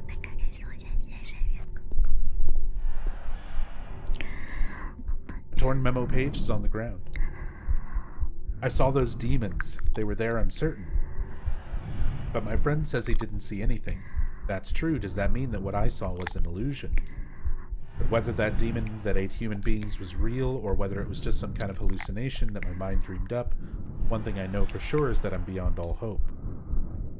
So whoever left this behind was even questioning whether they were real or not. And it's sort of both. Like, creatures are manifestations. They are created from a thought or an aspect of someone's mind and made real by the town. But they are still physically there, made real, even if people perceive them differently or don't perceive them at all. It seems that they're attracted to light. That's why people who need light to see are their natural prey. They also react strongly to sound. This is not a dream. What's happening to this place? Yo, Techie. Techie, thank you so much for the raid. I was just talking about you. Hope you had a good stream. We were pointing out some of the areas where you can still see familiar architecture and stuff in San Bruno. Because I remember you went around and took some photos in the San Bruno area a couple years ago. But yeah, thank you so much for the raid, Techie. Welcome everybody coming over from Techie's channel. Newell's Bar. Yeah, there was a few where even the signs and stuff were still pretty much there. So that's pretty cool how you can still go and see kind of like some of the familiar buildings and building fronts and things like that.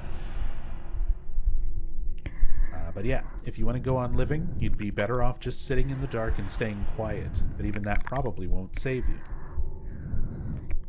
I like how these notes kind of give you actual information. It's a good way of giving the player some sort of hints about how to play and some mechanics of the game itself, while also just being creepy, sort of mysterious notes that fit in line with the story and everything as well. If you're going to try to fight them, the most important thing is to relax. It's dangerous to fire a gun while you're all crazy with fear. Take good aim and then squeeze the trigger. Don't forget to finish them off. I think most of those creatures can be killed, even if they aren't tougher than people. So it's giving you the idea, like, as soon as you down something, you know, be careful about it. Don't waste your ammo, make sure you're aiming at it. And then once it's down, to finish it off, which is a big part of combat in the Silent Hill games. If you don't down something, a lot of times it can continue getting back up and cost you a lot more ammo or whatever dealing with it.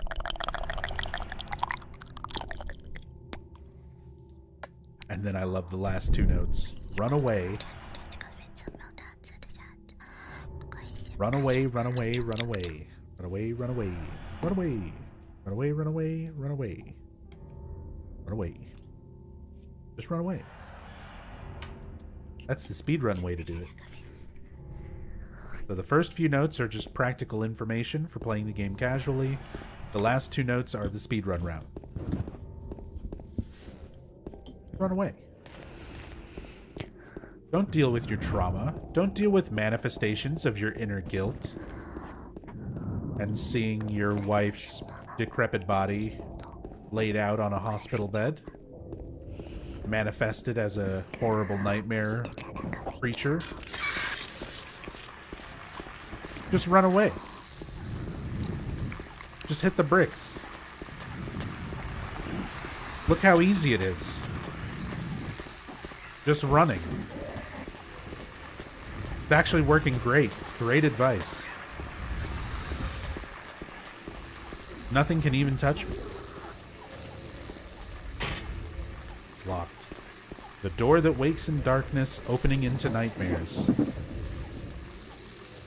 So later on, when the other world has kind of consumed this area, the rest of the town, essentially, the darkness will wake the door, open into further nightmares.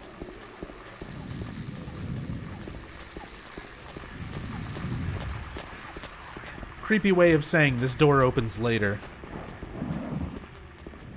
Works for me. Works for me. Want to take another little look around here before we go into the apartments.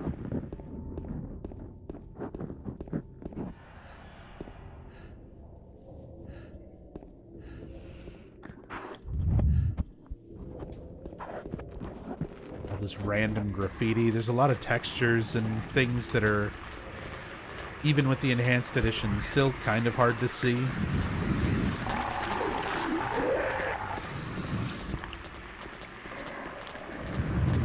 Humongous burritos.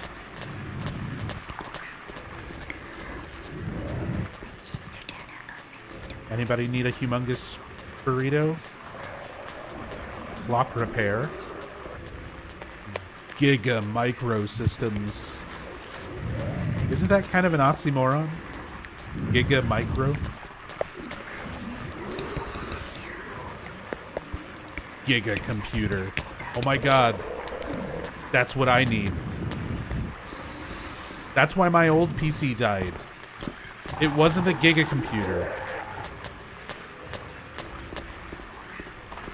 Clearly, my computer was not Giga enough.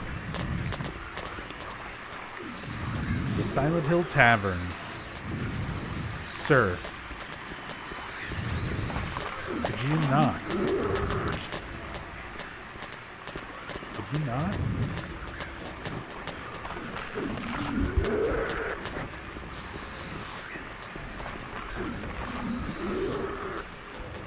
Silent Hill Fresh Meats.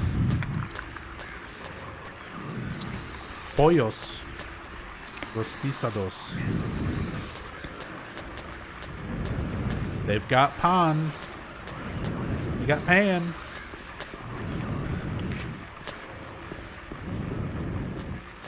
For all you Silent Hill 3 fans, that means it's bread.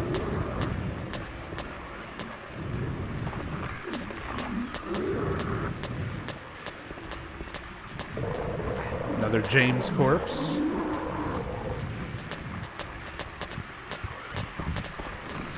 You'll see a lot of these recurring corpses that represent James and his basically thoughts of being dead being manifested that way.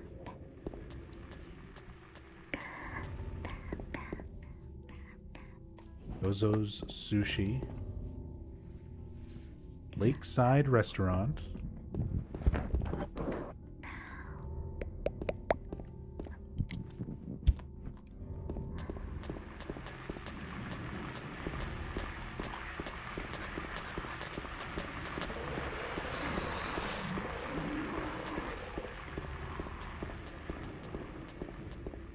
Where this game had the worst enemy AI of any Team Silent Hill game. They're definitely not the most threatening. But this game, it's kind of more about the presence of the monsters themselves. More than like how much of an actual obstacle they serve. Because, yeah, the majority of them are relatively slow with pretty predictable attacks. Even on hard difficulty, this is not, you know, super difficult. Super challenging game, except for a couple of really bullshit parts. Yo, Dating, thank you so much for the $5. Get that Giga computer. Thank you. That's another $5 towards getting me a Giga computer to replace my shitty dead one. All about that Giga computer. Thank you so much. Really, really appreciate the support. Thank you, thank you. What? You can go in there? You absolutely can go in here. There's a save point and everything. This is probably the equivalent of going inside the school bus in Silent Hill 1, where there's a lot of people who might not know. But this is a really important place to go into. This is where you're on New Game Plus after you unlock the Hyper Spray. This is where the Hyper Spray will show up.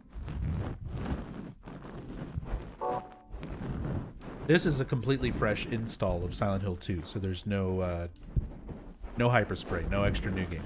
But if you unlock Hyper Spray, this is where you pick it up. It's right on this table. But this is where you also pick up your clue about visiting Bar Neely. There's a memo lying on the sofa. I'll wait at Bar Neely's. And it'll actually make James circle that and copy it over as though it's an important place to investigate.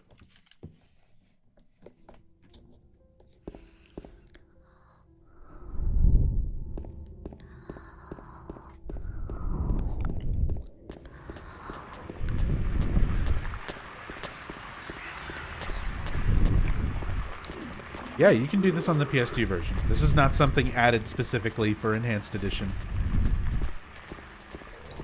Just a part of Silent Hill 2. Here's Happy Burger. That 99-cent sandwiches. Love that there's so much to explore. Same. Like, Silent Hill 3, you don't really get a whole lot of the town to explore, and when you do, it's just sections of this same part of Silent Hill. Silent Hill 4, it's a lot of confined individual areas.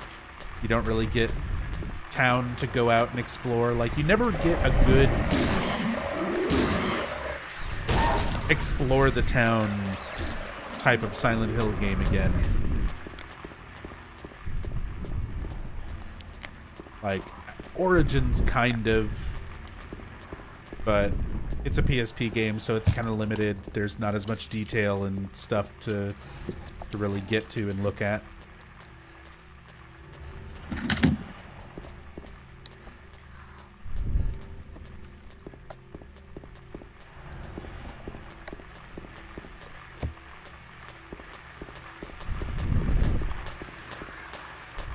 Neely's Bar.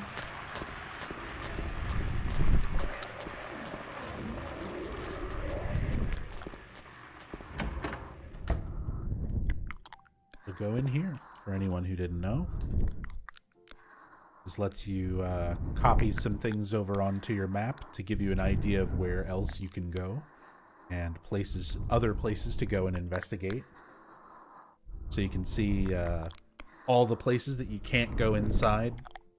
Those are all marked off. Places where you can go somewhere, like Neely's Bar and the little trailer. Those are marked. The question mark at the end of Martin Street is where the key to the apartments we've already picked up was. So now it's just a matter of showing, okay, you're trying to get to Rosewater Park. You have to go through Woodside Apartments. So if you were playing this game for the first time and just sort of wandering around lost, you can find all these clues about where to go, what to do. So, as of right now, there's nothing on this wall. And on this wall, we have, of course, there was a hole here. It's gone now. This is the sort of stuff that I love with the Silent Hill games. Like, people still talk about this. People still recognize this image. People who've never played Silent Hill 2, I know people who, like, have never touched this game, but they know there was a hole here. It's gone now. And I think that just serves as kind of like a testament to how good these little abstract bits of open to interpretation elements when it comes to the game and its narrative, where this can be interpreted and mean so many different things. Some people think that it's supposed to be a reference to Silent Hill 4, even though Silent Hill 4 like wasn't even an idea in their heads yet. Some people think that, you know, it has all these different sort of meanings and interpretations to everybody different, and, you know, there's no real definitive answer. You know, there's nothing to confirm exactly what it means one way or the other. The devs have never specifically said, here's exactly what we mean by this. And there's a lot of things in these games that are meant to be that way. They're meant to be little art pieces, essentially, that you get to go up to and look at and sort of interpret internally and see, what does this mean to me? How do I think this, you know, plays a role in the story, in the narrative, in the character?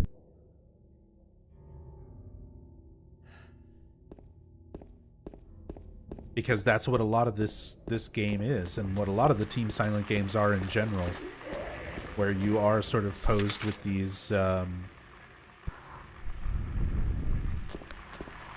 kind of moral questions to see, how do you feel about this? You know? How does this thing make you feel? Is this thing, you know, disturbing to you? Does it creep you out? You know, why does it creep you out?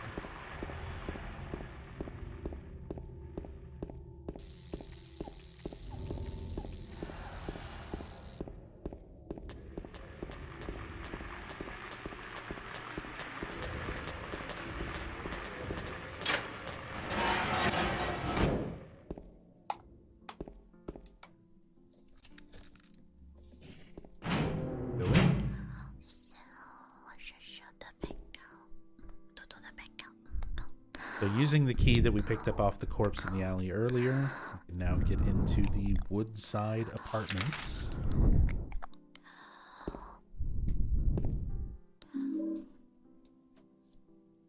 Creepy, rundown, old apartment.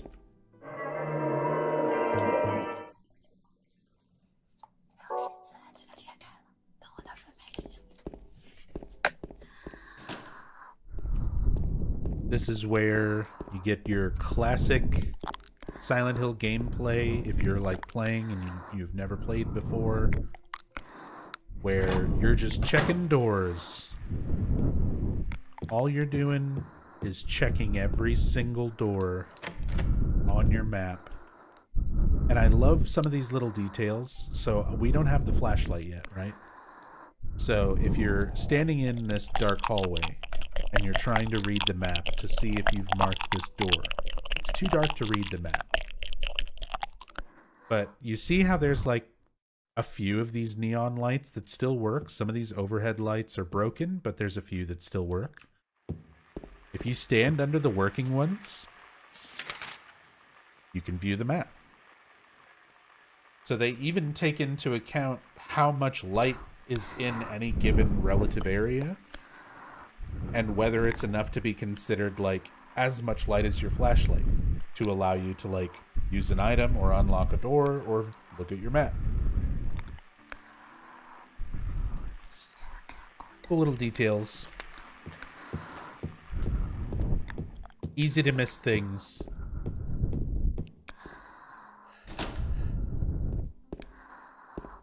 I like how some of the doors are just like not doors at all. It's just concrete, completely walling off where a room might have been at some point. Still giving the impression that it's more than just like a rundown apartment. There's still something off, like supernaturally off.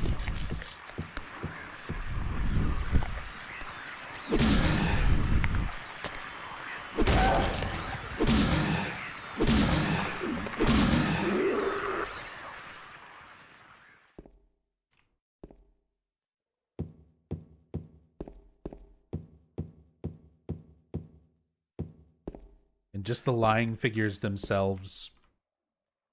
Horrible sounds, like great sound design. They just, you don't want them anywhere near you. They sound almost just sort of like pathetic when you're hitting them. The way they sort of squeal, and it just makes you feel bad almost, you know, even for fighting them. And then the design of them. So there's a few different ideas that Ito has talked about when it came to like the lying figure design.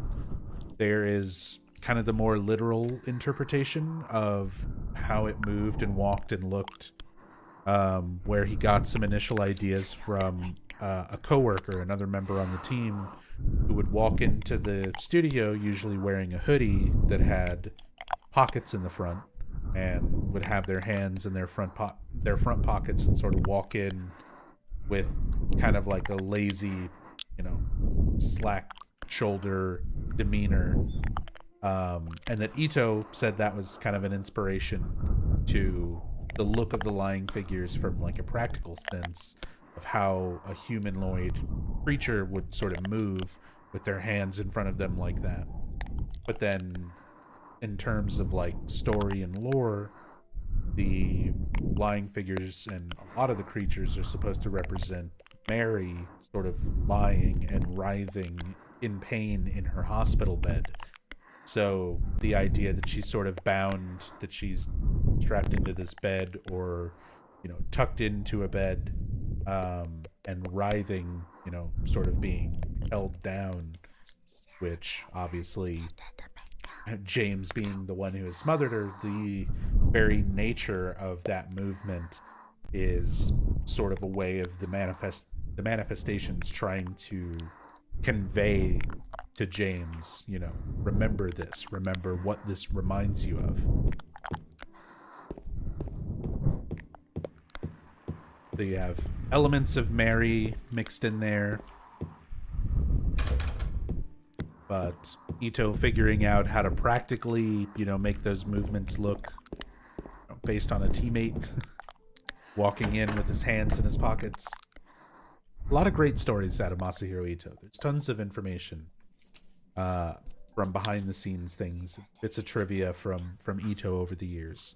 He's one of the most publicly vocal members of Team Silent, where he interacts with fans a lot, answers a lot of questions. So very lucky to have somebody like Ito, who worked on these games, is willing to talk about them so openly.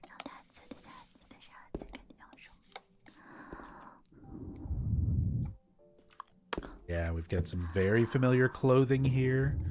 You can also see it's going to be the introduction to another creature, the mannequin, lying there in the back.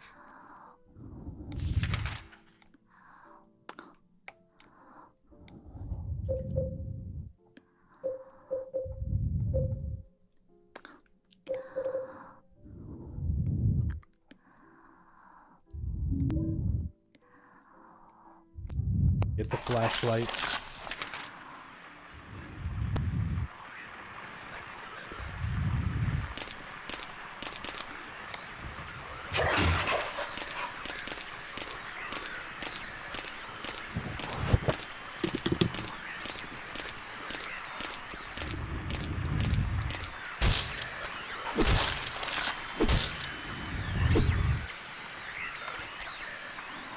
Same thing again.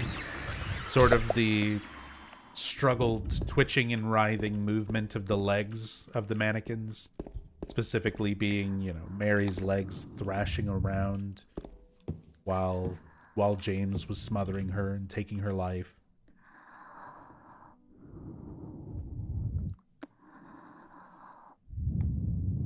All these sort of elements in the creatures and the manifestations are supposed to be, forcing James to come to terms with what he's actually done. Seeing Mary's clothes, you can compare directly to the picture of her. That is her clothes, which were, funny enough, also based on a character from Con Air. I don't know if I have my reference image backed up on portable drive. Sorry, everything is... I've got my portable drive and I've been running stuff on Rachel's computer for the time being until I can get my PC replaced.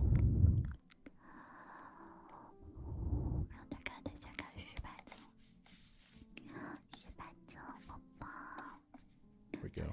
Wanted to show for comparison. People might not be as familiar with Con Air or how close of a comparison it is, but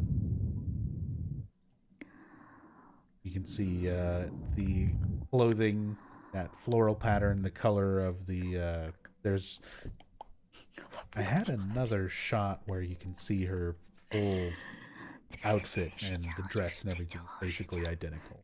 Yeah. Very similar to Kindergarten Cop being used as a reference for how to design a school in Silent Hill 1. The team pulled from a lot of fictional, movies and a lot of their favorite movies and stuff to get inspiration for the design of characters. James himself is designed very much after the main character of Jacob's Ladder, Tim Robbins in that movie. Mary is based on this Con Air character, Nicolas Cage's wife, and Laura based on their daughter. These characters in Con Air, not from a character standpoint, but just from a design standpoint.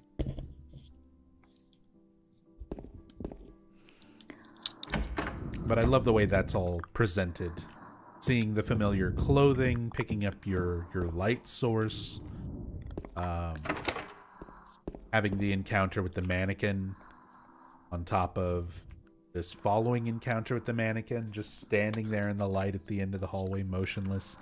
This game does some really great cinematic things while still, you know, leaving you in control, you know, not just a cinematic CG cutscene is one thing, but making an interesting cinematic angle during gameplay.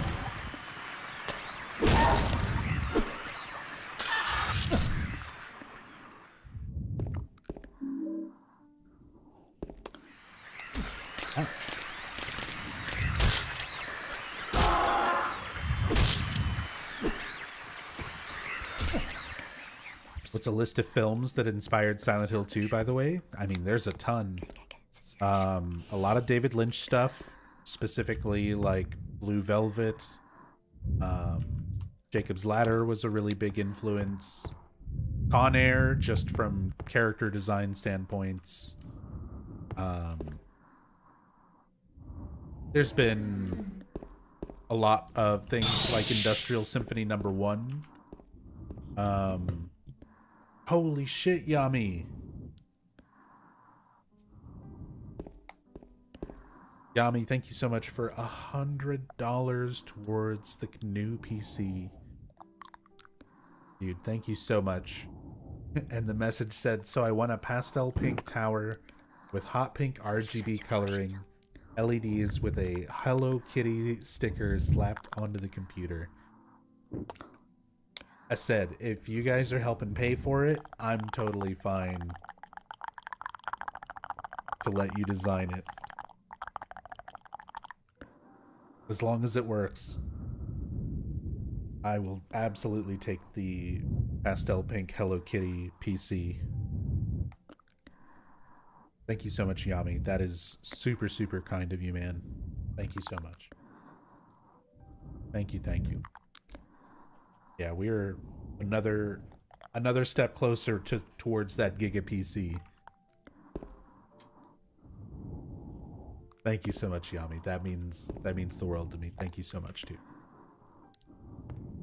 It fits with playing horror games, exactly. It's like there's a famous meme image that's out there of Silent Hill being played on a like a Princess Disney TV or something like that. Like a little pink CRT TV. Huh? What was that? Who in the hell was that?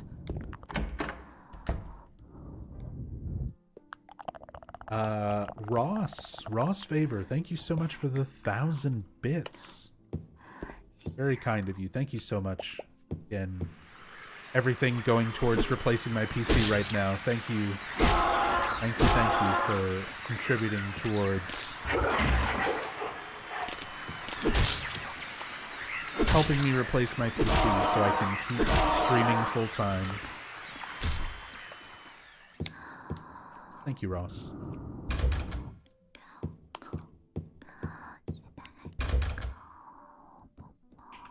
For some reason, when I was younger, like, these apartments always felt a lot bigger, like, more expansive, a lot easier to get lost in. And then over the years, after playing this game so, like, thousands of hours, I kind of realize how small the apartments kind of are overall.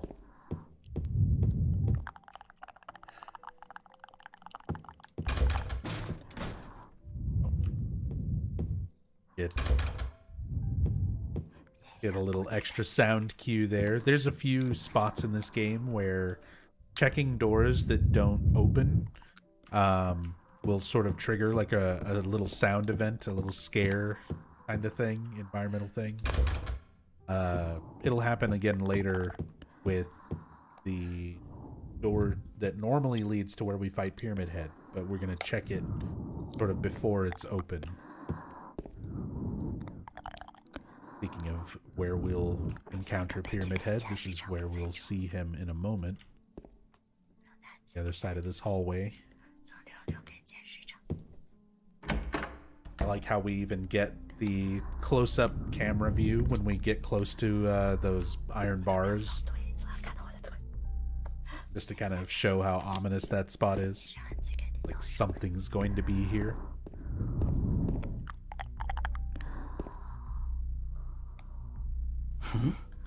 What was that? Who in the hell was that?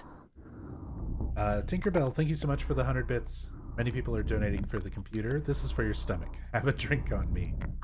Thank you so much, Tinkerbell. You've been supporting the channel for a very, very long time.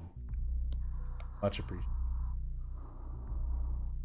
And, yeah, I mean, I very much appreciate it. Right now, my stomach is absolutely destroyed.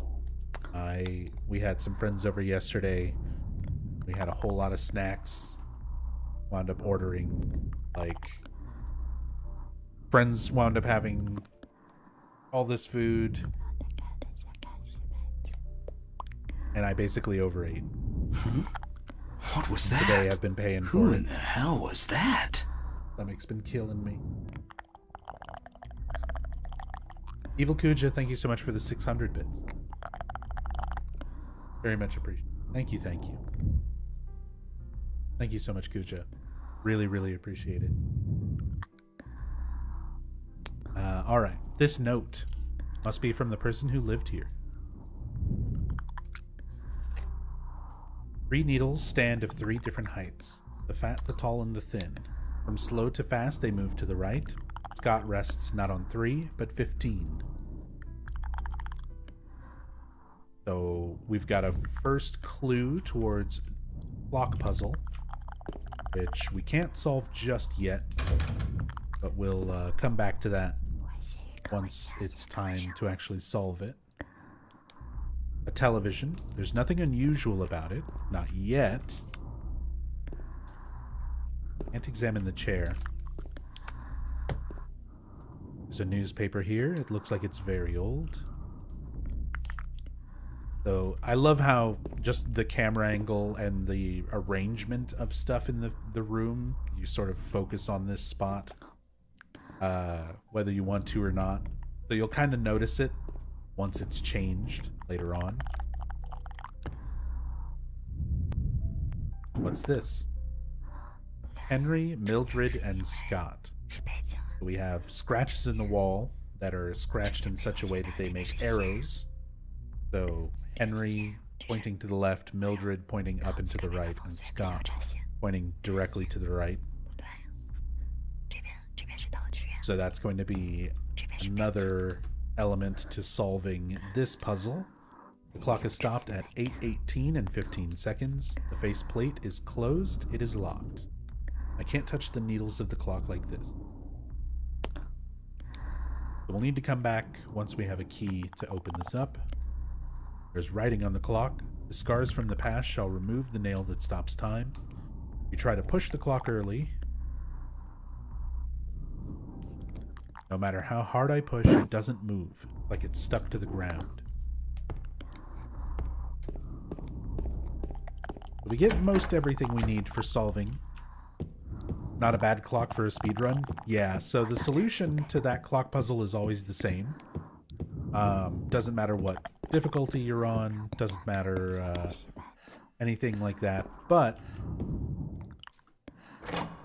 the starting position of the hands of the clock every time you do a run is different. It's essentially randomized, but people figured out a way to manipulate the way the randomization takes place. So that is a really big part of Silent Hill 2 speedruns now, is RNG manipulation.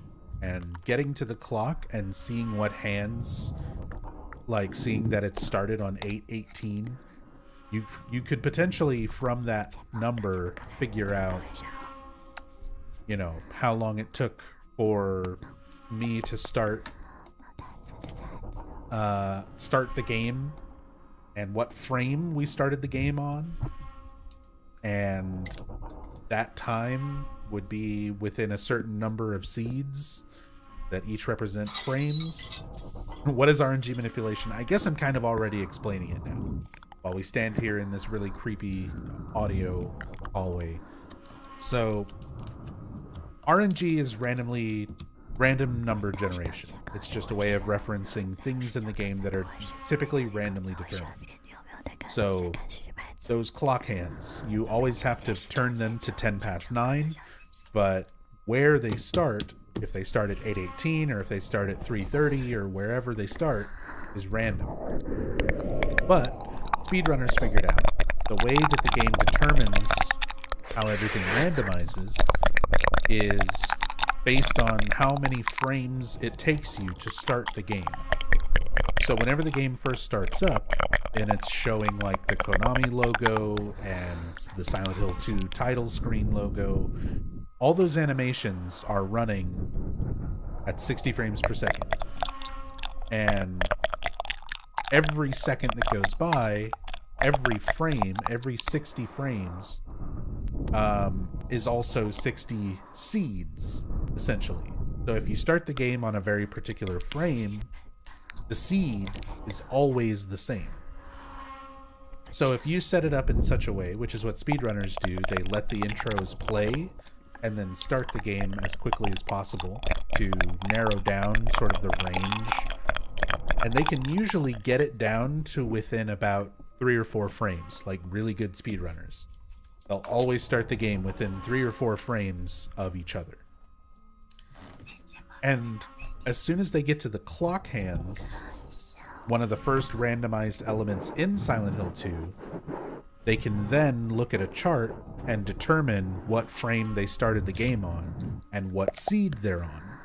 And once you know what seed you're on, you know the randomized solutions for everything that's randomized in this game. Meaning the briefcase puzzle at the very end of the hall, like at the hotel, the hangman puzzle where you have to pull down the correct noose, all of those randomized puzzles, you'll know what the solution is just by knowing that you started the game on the exact frame needed, and you can tell what frame you're on by looking at the clock. Like, it's crazy. It's insane. Silent Hill 2 speedrunning is absolutely nutty.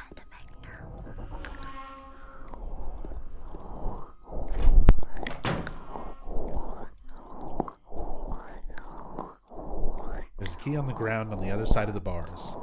If I stretch my arm out, I just might be able to reach it. You pick it up.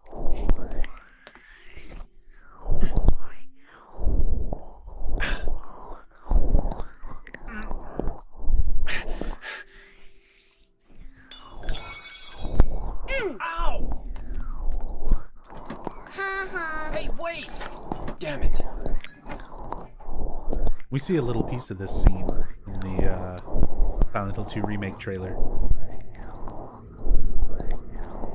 I can't reach it no matter how far I stretch, but who's that kid? So we have our introduction to Laura, who's just kind of this little bratty troublemaker. And she already knows who James is. She's seen pictures of James. She was very close with Mary in the hospital, so Mary has talked about James to Laura. She's shown pictures of James to Laura. So Laura at this point knows who James is. She knows who Mary is. And she doesn't really like James. Because of Mary's condition, she often said a lot of negative and bad things about James. But even though she also said a lot of good things as well. But Laura, took a lot of those negative aspects that Mary would talk about kind of to heart. But she doesn't really like James as a character. Kind of gives us a little bit more insight into her reacting this way. She's not just stomping on like a stranger's hand. She's probably been watching James this whole time, or at least for a little while since he's been in the apartments, and recognized, who it is. Why isn't Laura scared? So Laura, this game very much plays with the idea of perception, the way that reality is perceived. We, as a player, are seeing everything through how James perceives it throughout most of the game. Now, the things that are on James's mind are the death and decay of his sick wife, Mary. Her going from healthy to sick and sort of rotting, decaying.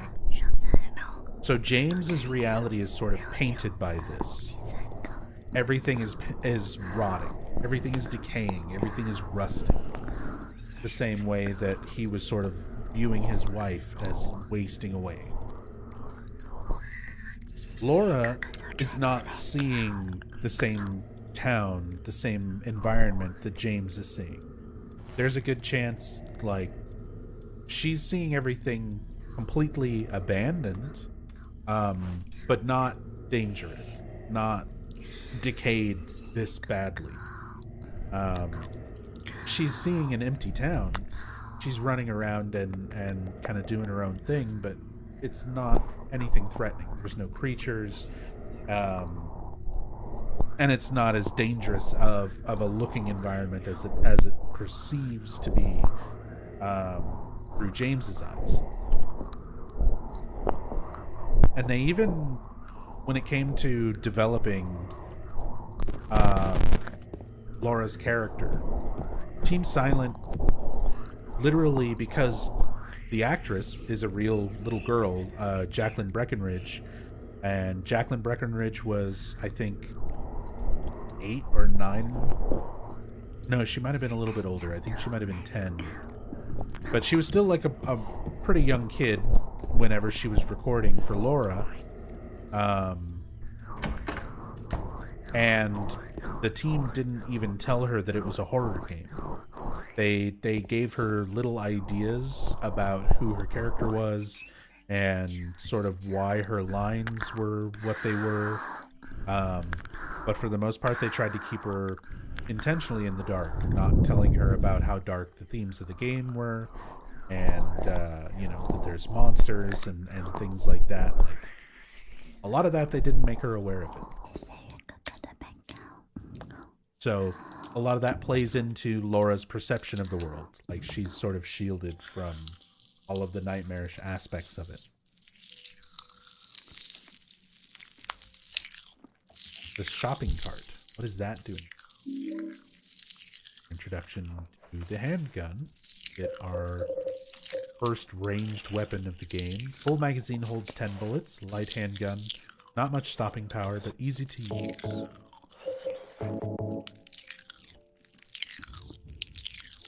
And again, how I mentioned so many things in this game just kind of being like little art pieces, little visual art pieces.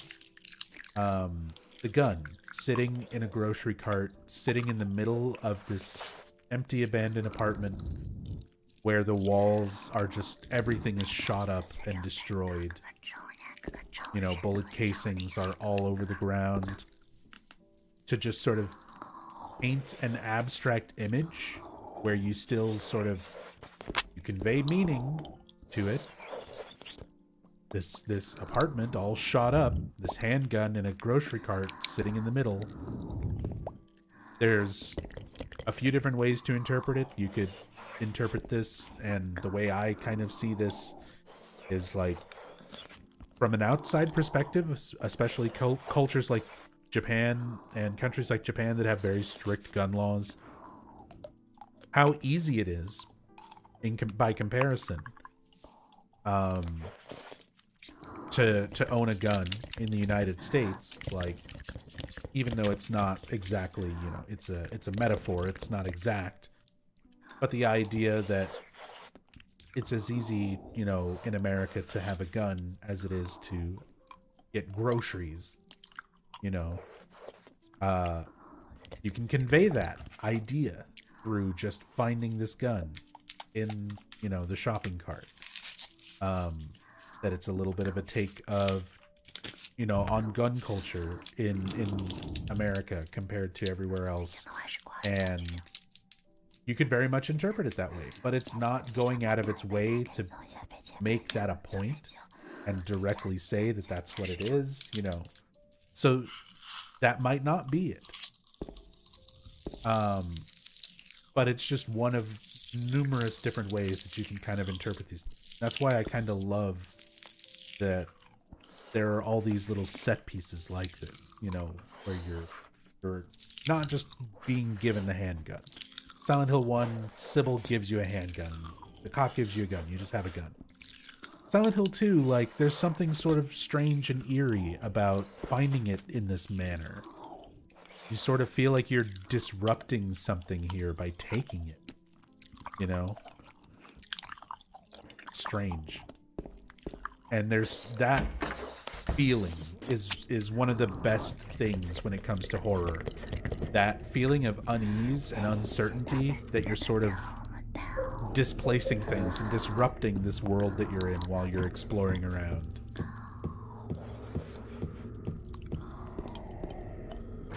That you have all these sort of little abstract things visually that can be interpreted in so many different ways that never will give you, you know, nothing in the game is ever going to come back and specifically say this is what that meant.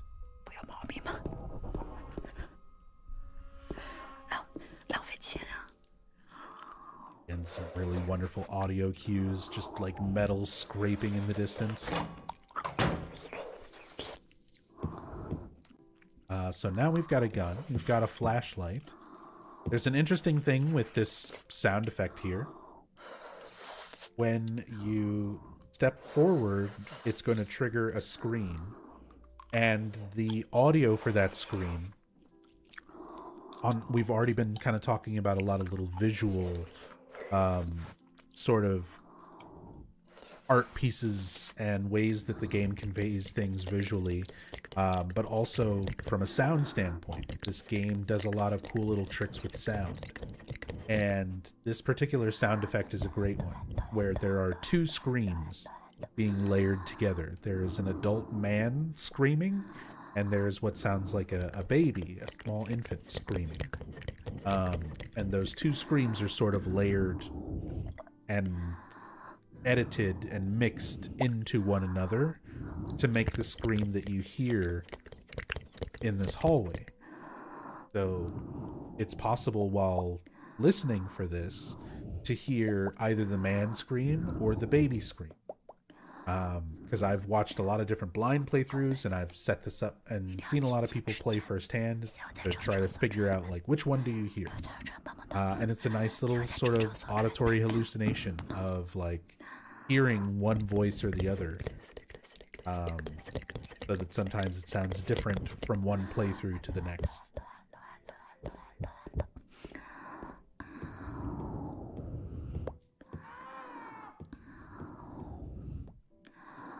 So there's that scream. It has like a deeper, throatier, kind of lower tone to it that is the adult male screaming, and then the higher pitched, more tinny aspects of the sound file are the baby scream. So depending on a lot of different factors, the audio, like if you're listening on a particular pair of headphones or your sound bar or your speakers or TV, you know, whatever, you can kind of hear that scream in very different ways. What was that? Some kind of noise north of here. And James doesn't define it either. Just some kind of noise.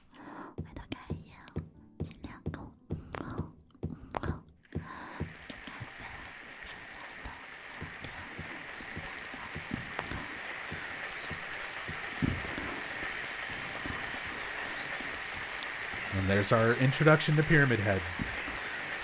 No big fancy cutscene. They don't make like a huge deal about it. He's just there, just watching you on the other side of these bars that you can't get through. So you kind of feel helpless because you can't do anything, but you also feel slightly protected because at least he's on the other side. Just standing there menacingly. I love the light source, that glowing red that he gives off.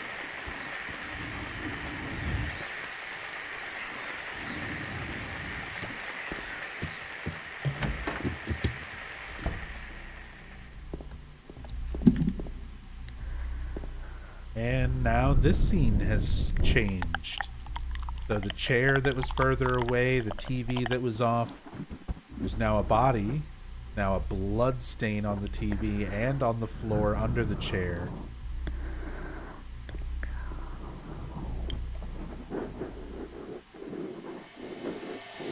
You can see this is James's corpse yet again. God. Who could have? This is definitely the most detailed out of all the ones that we've seen so far. You can make out the back of his head pretty clearly, the texture of his pants pretty clearly, even what's obscured by the blood textures. So if the other corpses up until this point haven't been giveaways enough, they give you this one to really make you kind of focus on it and notice that these dead bodies are James. It's dead. Who could have done this?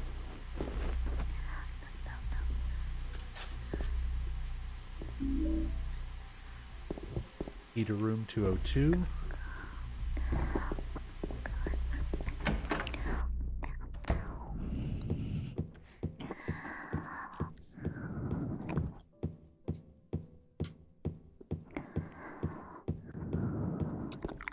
Excited to see the remake have a big cutscene introducing Red Pyramid Thing, accompanied by a grand chorus.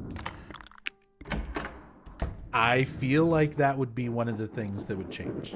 I don't think they would, because now, you know, when they were making this game, they had no idea how big of an icon Pyramid Head was going to be. It wasn't designed to be this big, ultimately recognizable, reused kind of mascot of the series. He was designed to be this very particular personal creature for James Sunderland, for Silent Hill 2. They had no idea if they were even going to make more Silent Hill games after this. Until, you know, the game found enough footing and was successful enough that they were able to start making Silent Hill 3 and Silent Hill 4, but, you know, Pyramid Head wasn't designed to be this big thing. Now, everybody, like, even people who don't know anything about Silent Hill know Pyramid Head. So, the remake, I don't think, is going to introduce Pyramid Head as just standing there watching you from the other side of some bars. Like, I feel like if we were making a bingo card, that would be one of those things. He's gonna have like a big introductory scene. They're gonna make a big deal of it with a cutscene and music and whatever else. It may be that scene we see in the trailer where he's like walking in from the rain. They might completely change up how he's introduced. Alright, I gotta point this out. These bugs, these moths following you around, they're attracted to your flashlight. You turn your light off, they'll actually fly away from you, disperse back into the room. Turn your light back on, they'll fly back over to you. Really subtle little effect, and they actually originally did it for Silent Hill 1. There's some little flies in the alleyway.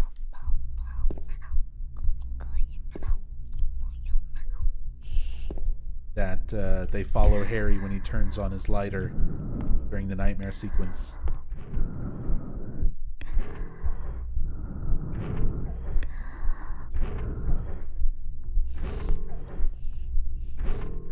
And notice how they all sort of, once you move in here, they kind of gather around the hole where you're supposed to start looking for the key. Kind of draw your attention to it.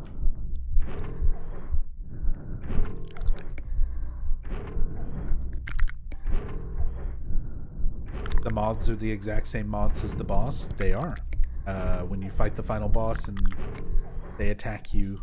Moths are a very common recurring theme in this game. Moths and butterflies.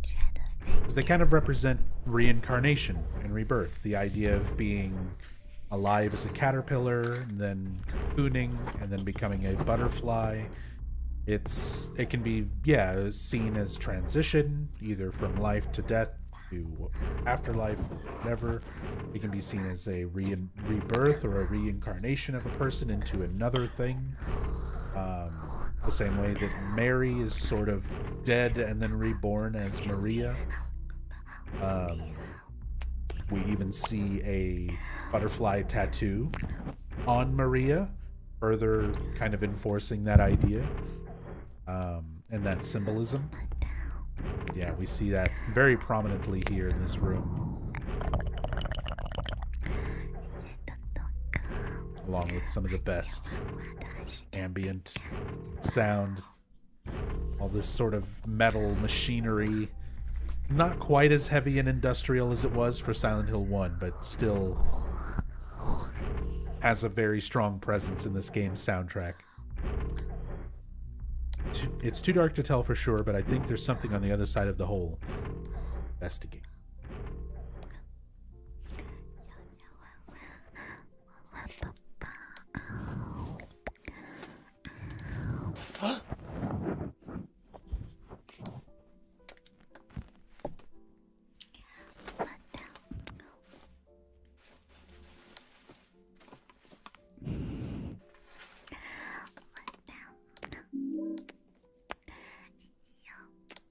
And we finally have the clock key.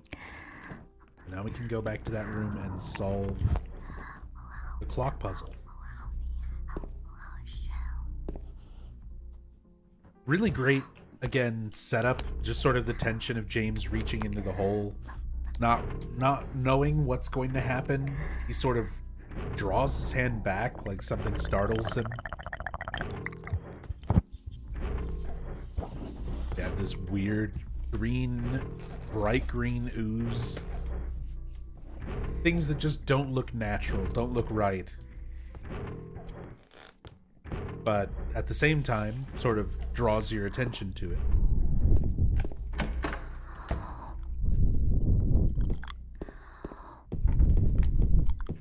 Hey, isn't this that game where you fight monsters? It sure is.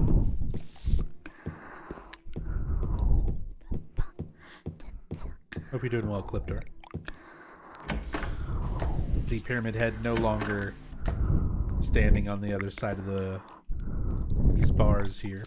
As sort of a weird side note about these bars, it's a very unique sort of prop. They're not just like perfectly in line bars like a prison gate or something like that, where it's all like perfectly aligned.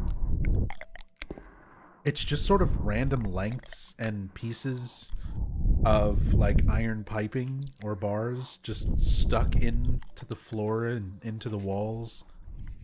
You can see how several of them are sort of bent and like stuck in at angles. It makes it really recognizable, which is strange because they reused this asset in Silent Hill 4. There's an apartment when you get to the point where you can explore all your neighbors' apartments. There's one of your neighbor's apartments on one of the other floors in Silent Hill 4 has this slapped together bar gate thing just sort of like stuck in the corner. Very strange use of it.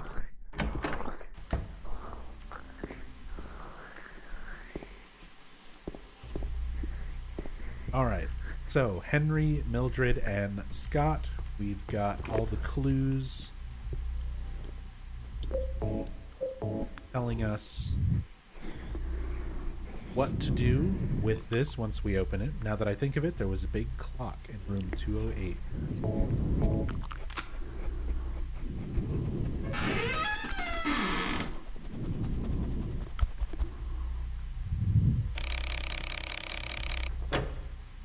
And once you go over to the correct time, 10 past 9, you'll hear that click to know that you solved it correctly. You just have to have the hour and minute hand in the correct spots. The second hand, where it says Scott rests on 15, the second hand doesn't turn, so you don't even have to worry about that one. And this never changes depending on like riddle difficulty or anything. It's always the same. 10 past 9.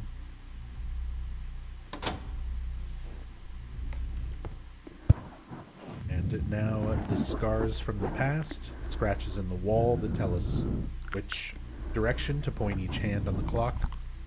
Remove the nail that stops time. previously would not move. Now it moves out of the way.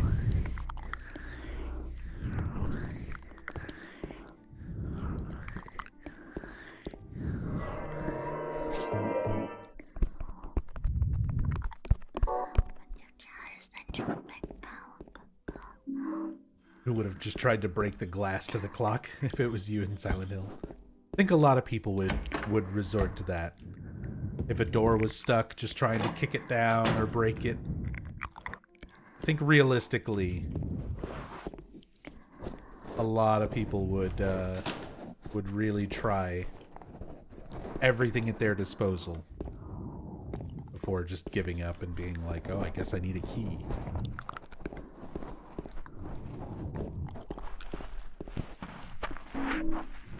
Gun bullets.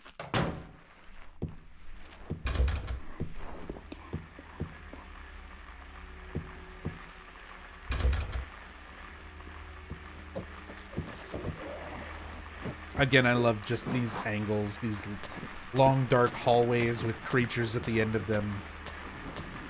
The radio, you know, starting to go crazy before you can even see them. They kind of have that moment of anticipation where you know there's something there.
That scene. This will be a QTE in the remake. We'll see. So this is still, you know, easily one of the more disturbing scenes in Silent Hill 2. It's definitely one of the most infamous. To this day, people have still asked Masahiro Ito about the scene itself, and Ito has replied in what has been one of my favorite responses to, you know, a question, you know, a fan asking Ito a question and him giving a blunt response, where people talked about, you know, hey, when you had Pyramid Head raping those monsters, and Ito very specifically responded and said, he's not fucking. He's not fucking. And I think that is one of those things we can all, as Silent Hill fans, take to heart. He's not fucking. Now, it's obvious that your brain is going to fill in what's going on and sort of assume that it represents the worst thing imaginable. But take into account, like, the design of the creatures, the sort of masculine design of Pyramid Head itself, the more feminine design of the mannequins and the creatures that Pyramid Head is abusing and attacking. He is supposed to be hurting it, and you're supposed to be looking at it as this, you know, sort of overpowering male figure that is hurting, twisting and hurting and just, you know, distorting this this other sort of more feminine looking creature, but you're not supposed to, like, it is not the artist's intention that it's interpreted directly as like sexual assault. With that said, if you look at the scene that this took the most influence from, so earlier we were talking about movies that heavily influenced the Silent Hill games. So this is where Blue Velvet comes in, David Lynch's Blue Velvet, because this entire scene of James hiding in the closet, watching Pyramid Head attack these creatures, coming and discovering James over in the closet, you know, everything sort of going down the way that it did, and the cinematic angles that they choose to display that whole cutscene and interaction between James and Pyramid Head. Very, very heavily influenced from a scene in Blue Velvet where we're seeing our main character hiding in a closet after he's broken into a woman's apartment, and he is seeing, you know, sexual assault happen. So clearly that was the inspiration to the scene itself as far as terms of direction, but in terms of this narrative for Silent Hill 2, you know, a lot of people for the longest time, and still do, assume that Pyramid Head is, you know, he's sexually assaulting the creatures, that he's raping those monsters, those mannequins. And Ito wanted to be very clear that, like, that was not the intention.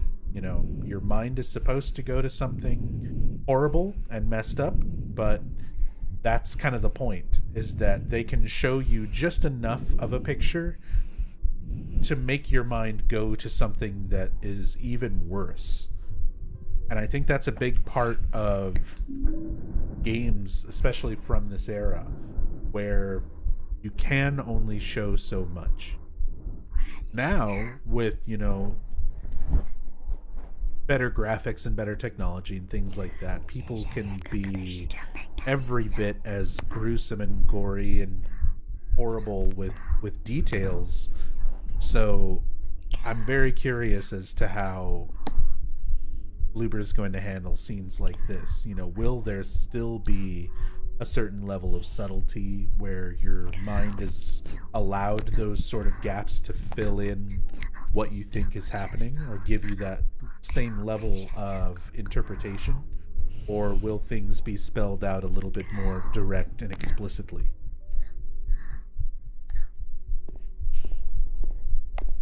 I don't know. Remains to be seen.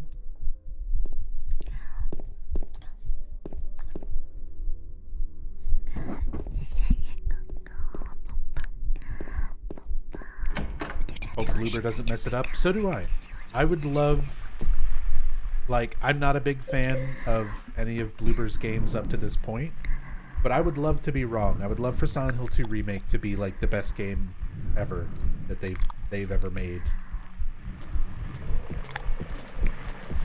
I would love nothing more than that.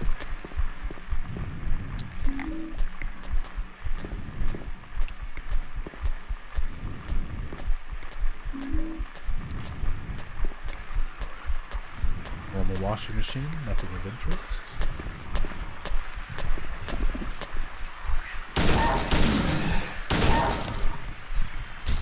Think you can sneak up on me?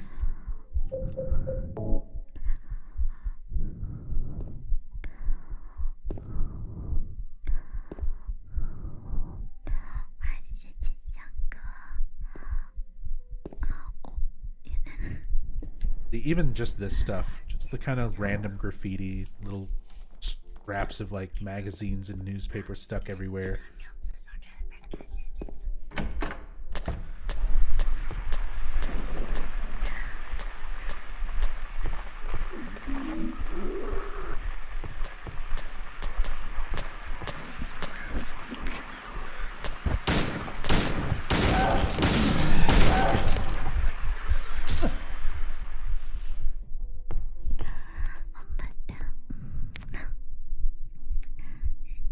This remake will be the greatest game of all time. It has Red Pyramid thing, for crying out loud. It does. You're not wrong. Didn't realize it died. Yeah, my PC, like, literally completely froze.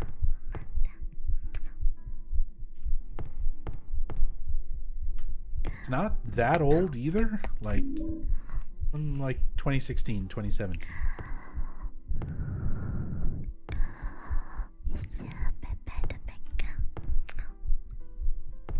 Look. Travis Painting Service. Fight Guard Beard.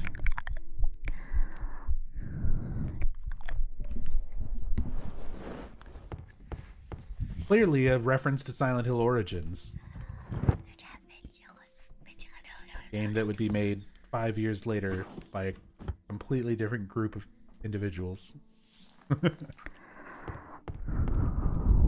Just kind of a funny little detail that in the original, like, PS2, again, a lot of these details you wouldn't even see. Yeah, services misspelled. That's common on a lot of these. It's like the Brookhaven poster that says, gonna beach in the sea.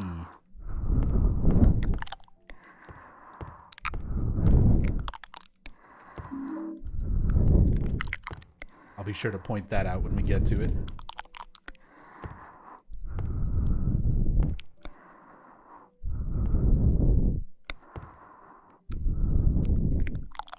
Clock Magazine. Thing in the newspaper. Phone doesn't seem to work. Everything we can examine in here.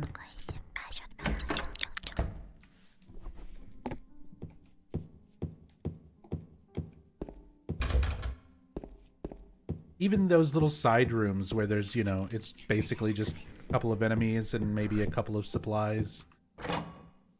Even if there's nothing really, like, significant or, you know, story or progression important in there, I like that there's still unique little assets, even if it's just a little poster on the wall. Little thing on the back of a painting.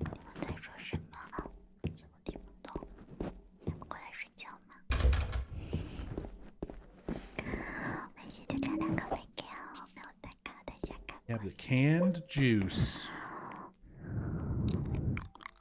A heavy 6-pack of expired canned juice was in the hallway of the first floor.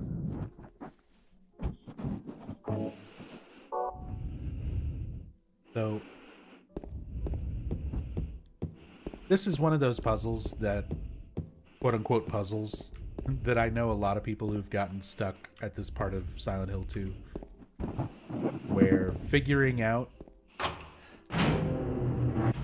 what to do with the canned juice, getting to a point where you can't progress anymore.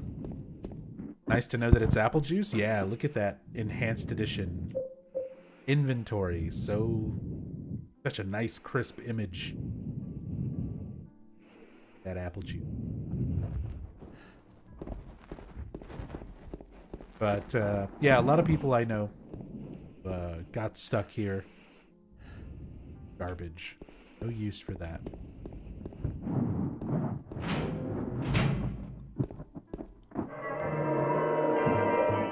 Because it is a bit of a stretch, you know. Figure out... Oh, clearly you just take it over to this garbage chute. Throw it down the garbage chute. And I know I was stuck on this for a while when I first played this game as a kid, and I know I would have figured this out the same way that you just kind of figured out stuff in, like, point-and-click games back in the day. You just start trying to use everything on everything. So you just have this item that you're walking around going, what can I do with this? So you walk around and you try it on the clock, and you try it on this, and you try it on that. And you just sort of move around, and eventually, if you come in here, you get this nice, specific overhead angle showing you kind of the trash chute itself and kind of emphasizing it. And sure enough, if you examine it, you even get this close-up shot so that you know it's something you should be interacting with. There's a trash chute. There's some kind of strange garbage stuck in the hole.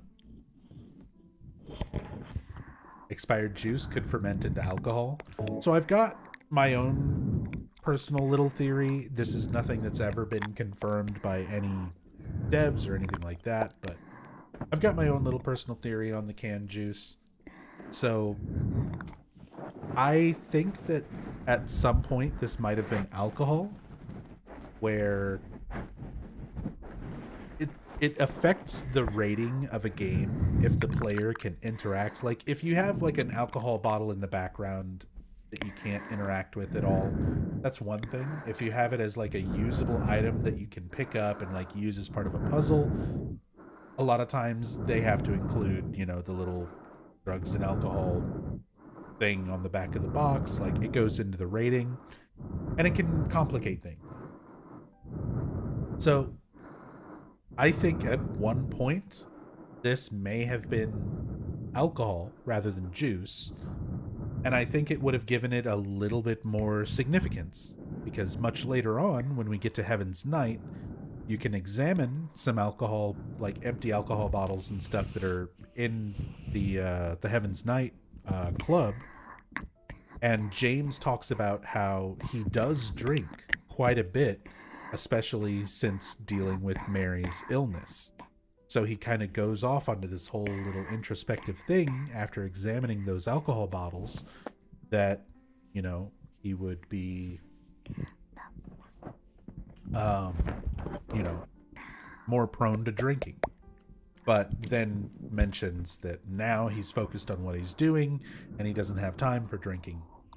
So it plays into that he does drink, and typically he would drink to get away from, as he puts it, and as that text puts it, he drinks to get away from the pain and the loneliness. But now he's here in Silent Hill to confront that. He's confronting what he's done.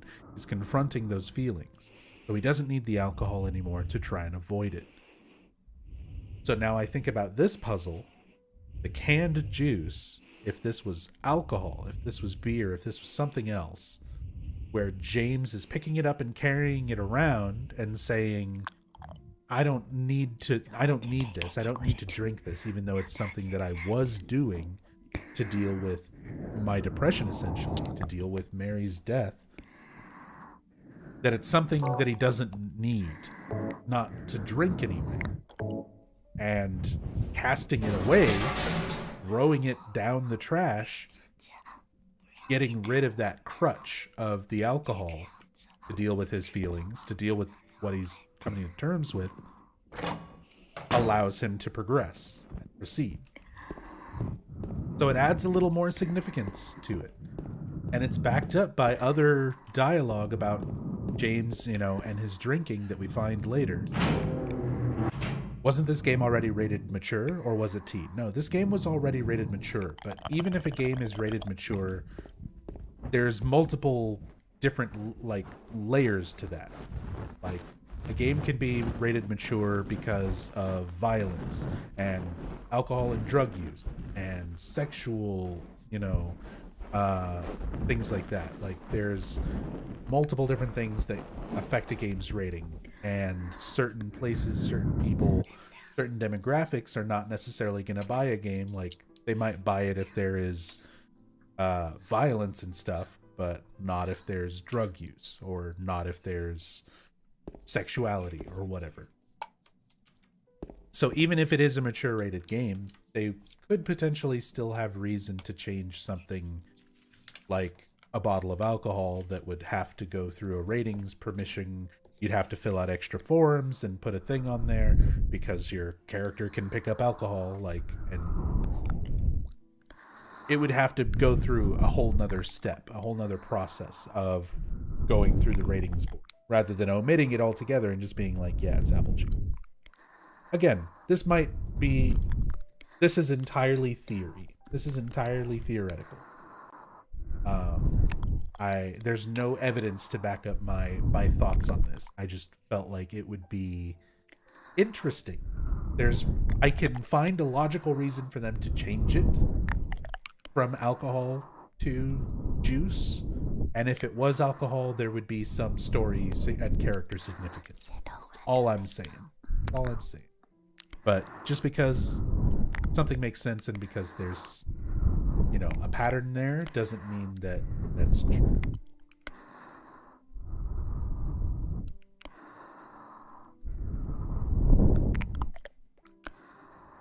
So, dropping the juice causes the garbage bag to fall through, and the garbage bag is torn and the contents are strewn all over. We get a coin old man, as well as, what's this? Some gossip magazine.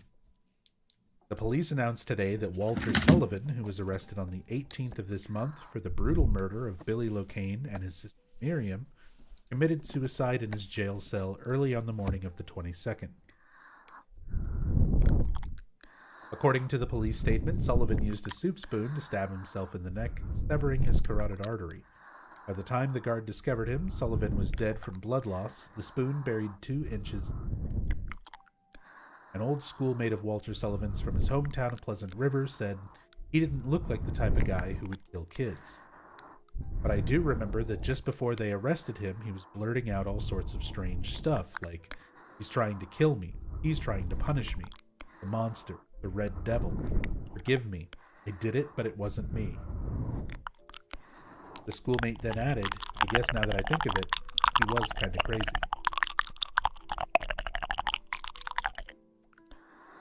So we get our reference to Walter Sullivan, and a lot of fans seem to kind of think about this in very backwards terms. So a lot of fans seem to think that because of Walter Sullivan's mention here in Silent Hill 2, that Silent Hill 4 was, you know, already planned. You know, it's also one of the sort of backup arguments that a lot of fans use over the topic of whether or not Silent Hill 4 started as a Silent Hill game or not. And it's like, obviously it did. It's got Walter Sullivan in it. They've been talking about Walter Sullivan since Silent Hill 2, right? But the fact of it is, it's retroactive, where the team that was working on Silent Hill 4 was going back and looking at characters and bits of lore from the games that had already come out and trying to use them to expand and make something else. Yeah, exactly. Silent Hill 4 started as a spin-off called Room 302. It was very heavily influenced and inspired by Silent Hill, but it was the devs' way of trying to work on something sort of new and different, but ultimately wound up being close enough and similar enough to a Silent Hill game that it was just made a Silent Hill game. Very, very, very early on in development. Decided that Room 302 would just be Silent Hill 4 The Room. So even though it may have started as kind of like an idea to do a spin-off, something different from Silent Hill, it was very quickly changed into a Silent Hill project. But yeah, it's things like this where Walter Sullivan is mentioned. It's not an indication that the team was already working on ideas for Silent Hill 4. Just that the Silent Hill 4 dev team came back to these ideas about this killer named Walter Sullivan and expanded on them and made kind of their own game and story and everything around it.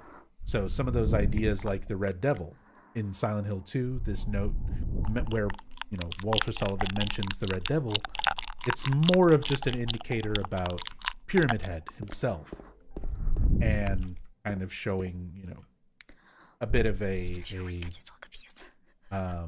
forewarning of Pyramid Head's arrival, and that he's representing punishment, you know, that he's there to punish you.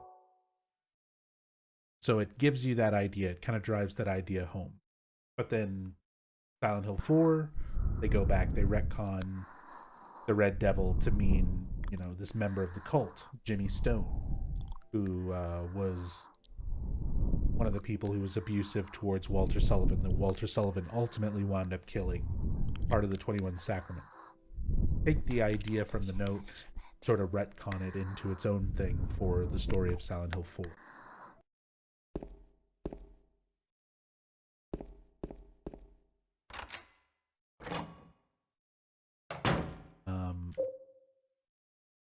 So also there, we picked up the Old Man coin. Large coin imprinted with the face of an old person. Took it out of the trash chute. like an old man.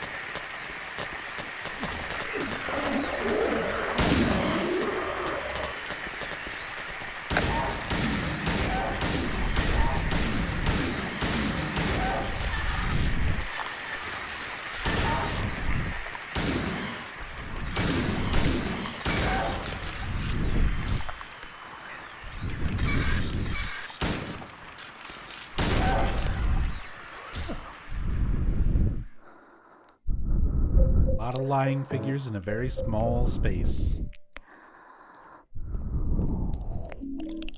But again, one of those just artistically interesting ways to present an item. We get the snake coin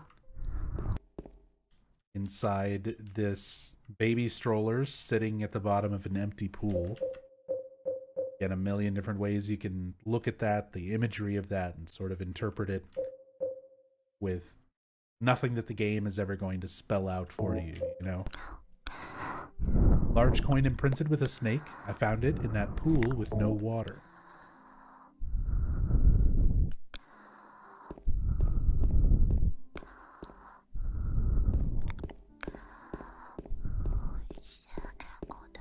There's also a certain kind of eeriness to the quiet after you do kill a group of enemies. The radio's going crazy, you have all these monster sounds, and then once it's all cleared and you just kind of hear James's like footsteps echoing while you run around. It's pretty unsettling.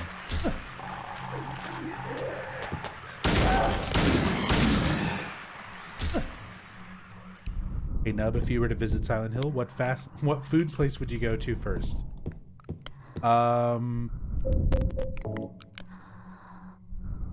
It would have to be Happy Burger. How would you not go a Happy Burger like immediately? And open it.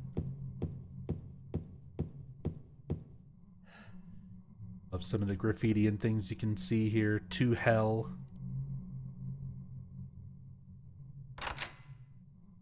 Locked. Where this actually loops back around to the stairwell of the other side of the apartments.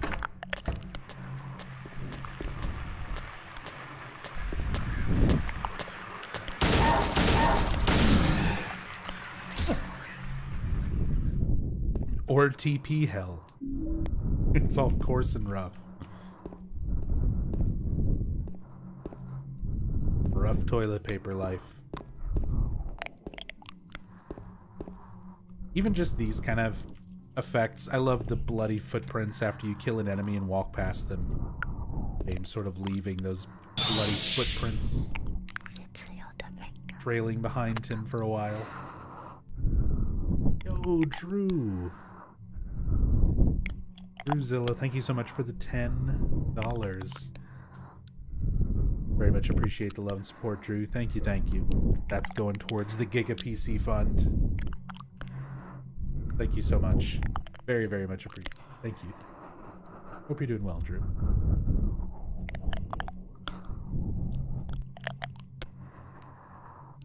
A sightseeing brochure for the town is lying here. Welcome to Silent Hill. Silent Hill, a quiet little lakeside resort town. We're happy to have you. Take some time out of your busy schedules and enjoy a nice, restful vacation here. Row after row of quaint old houses, a gorgeous mountain landscape, and a lake which shows different sides of its beauty with the passing of the day, from sunrise to late afternoons to sunset. Oh, excuse me. Silent Hill will move you and fill you with a feeling of deep peace. I hope your time here will be pleasant and your memories will last forever. Editor Roger Widmark. So we actually find this exact same article written by Roger Widmark in Silent Hill 3 as well. In Silent Hill 3, you find it on a table inside Heaven's Night. Hey, what's up, Comfort Zone? Welcome. Something went wrong. Stream Elements is apparently breaking. I don't know what's been going on with the stream bot, the Stream Elements bot.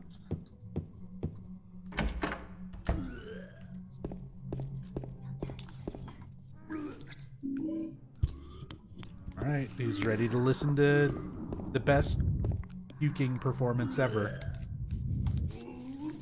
What the? Who could have done this?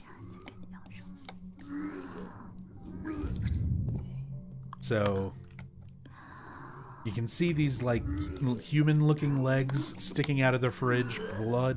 There's just blood everywhere. They don't look like the lying figure or the mannequins or like any other legs we've seen up to this point. They look very distinct and different. Where this is something like it's not a James corpse, it's not a creature corpse. You know, this is something else. This is someone else, possibly. And we hear Eddie puking his guts out in the bathroom right next to us, which very common reaction if Eddie had been, you know, the person who just killed this person or this creature, however he might see it. But I'll talk a little bit more on my theories for Eddie after we talk to Eddie himself. With Eddie and with this amazing vomiting performance, I have to talk about it while it's happening because it's so gross. And the way that Dave Shoffley, Eddie's original voice actor, did such a good convincing take for this is because he was sipping on water in the recording booth and essentially sort of swallowing it to a certain point and then throwing it back up while making the vomiting noises. Like, he wasn't really vomiting. He was just sort of doing vomiting noises while also spitting up that water. So it gives it that awful wetness sound to it. That's not added in on top of him just doing like retching sounds. That's actual like him spitting up water into a cup while he's doing the retching sound, which is so gross, and it adds such an extra convincing layer to the performance. Here's Dave Shoffley as Eddie in all his glory.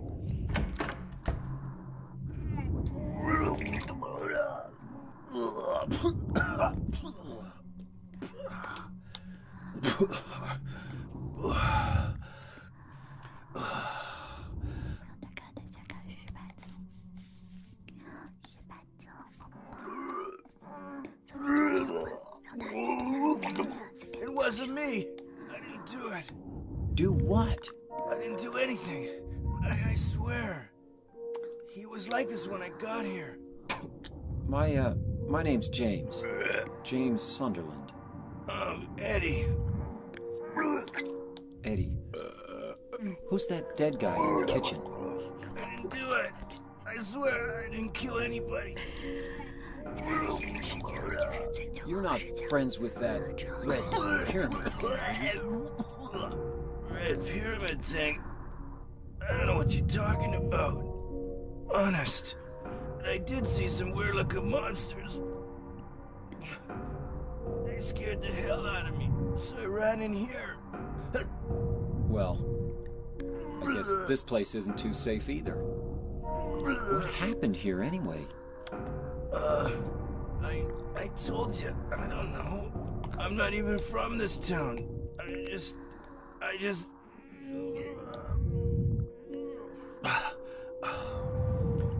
You too, huh?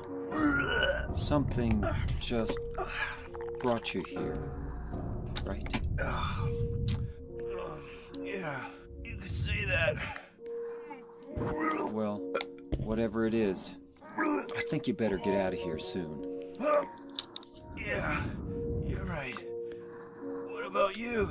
I'll leave as soon as I'm done here. Eddie, be careful. James, you be careful too. So many good things in that interaction. Obviously, we already talked about Dave Shoffley's vomiting performance and the fact that he's still doing all of that in between all these other lines that he's delivering, which is great. Guy Seehe's performance and like the coldness on the "I'll leave as soon as I'm done here" kind of line.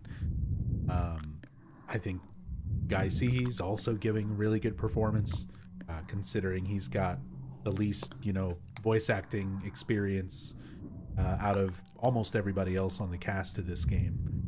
Where, Dave Shoffley voicing Eddie, he's done a bunch of stuff before Silent Hill 2. He did some extra side characters in like Shenmue and some other things out there. So Donna Burke had already done a lot of voice work, before doing Angela.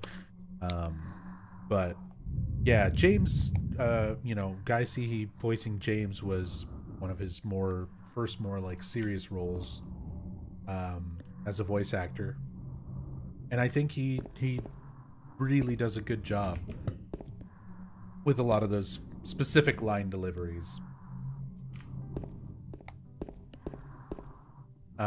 We have Eddie talking about the monsters. He says that he did see some weird looking monsters that scared the hell out of him and caused him to run in here, but James specifically asks him about the red pyramid thing, about Pyramid Head, and Eddie says, he doesn't know what he's talking about. So he's not seeing the same creatures, he's not seeing the same things that James is seeing, but he is seeing some kind of weird monster.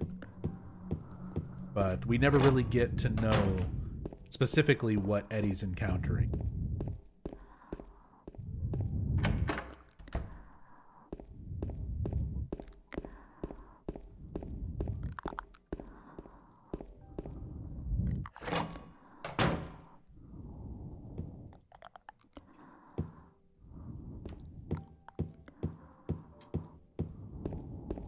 Now that we've talked to Eddie,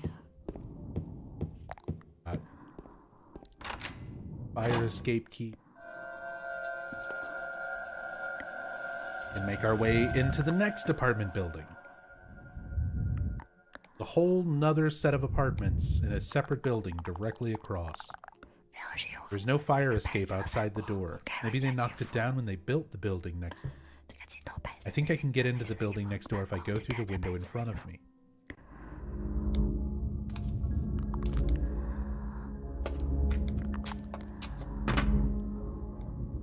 I love we get these camera angles just to kind of emphasize how far it looks.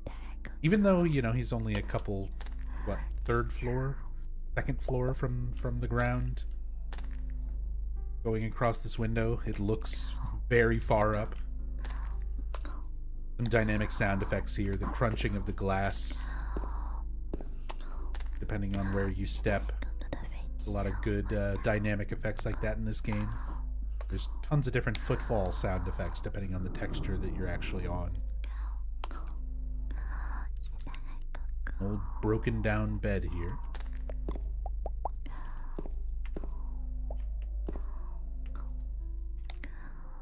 This horrible top-down view of the toilet. Looks so gross. Looks like there's something stuck inside the toilet. Will you take it out? They don't call me Poop Hand James for nothing.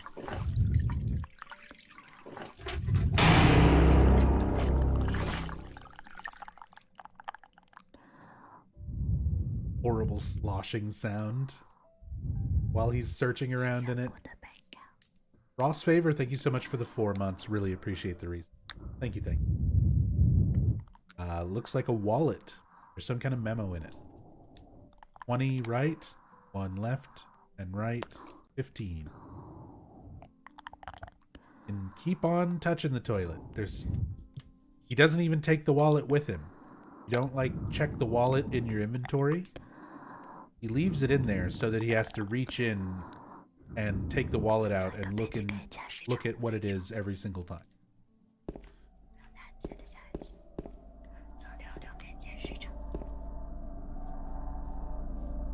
So this would be where you put in that combination in order to get some extra supplies. I'm not gonna do it. It's a very simple way to solve it and get some extra supplies. I always think it's funnier, personally, to make James stick his hand in the toilet where he doesn't roll up his sleeve, doesn't wash his hands, he doesn't do anything. And then not even get a reward for it. Full poop hand James, and you don't even get anything for it. Seems appropriate. What's up, Shock Stomper? Hey, Nub Zombie, I've got a question. About what you said about each character's got their own demons, I thought the same, but why can we see Angela's monster, but not Eddie's? So with Angela, we don't technically still see the same thing. And I'm going to talk about this later when we get to the Abstract Daddy boss fight. But, for example, the Abstract Daddy, Angela calls the creature Daddy. She specifically says Daddy no before James goes into that room and starts fighting it. Angela is not seeing that creature. Angela is seeing her father.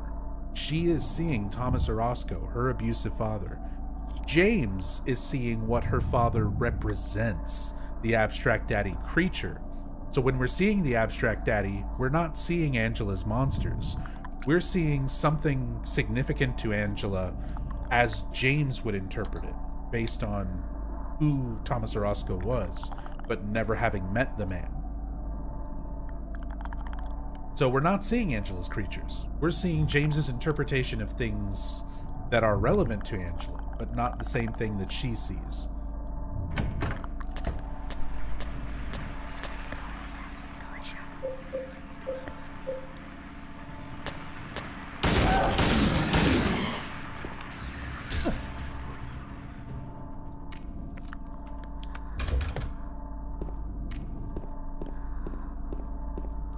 Is it the same model we fight in the hospital? The Abstract Daddy doesn't show up in the hospital. You fight it the first time as a boss in the labyrinth, and then it shows up again after that in the hotel at the end of the game. But it's not in Brookhaven Hospital.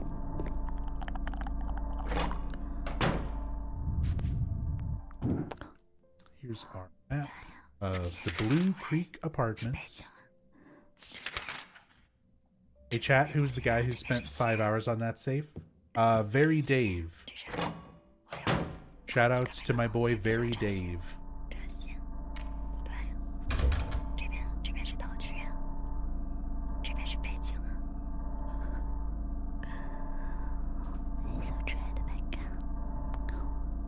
There we go. Yeah. I've told that story many times in the past, but Dave was doing his blind playthroughs, his first playthroughs of the Silent Hill games on his Twitch stream years ago.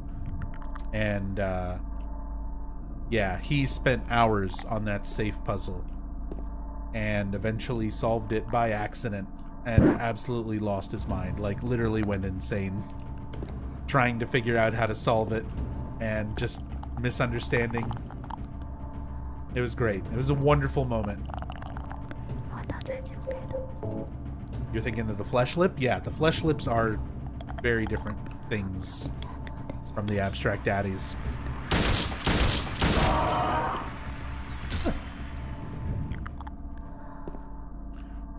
So here we get some extra audio.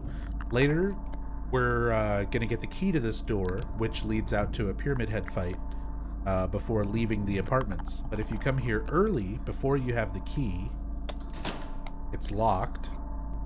And when you try to walk away from it,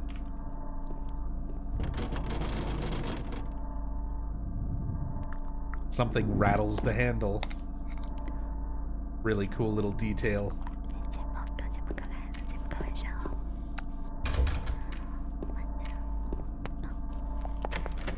Same thing for this. There's some cool references and details here. If you check this door before getting the key to open it, it lets you read this note. If you already pick up the key, you won't be able to read this note.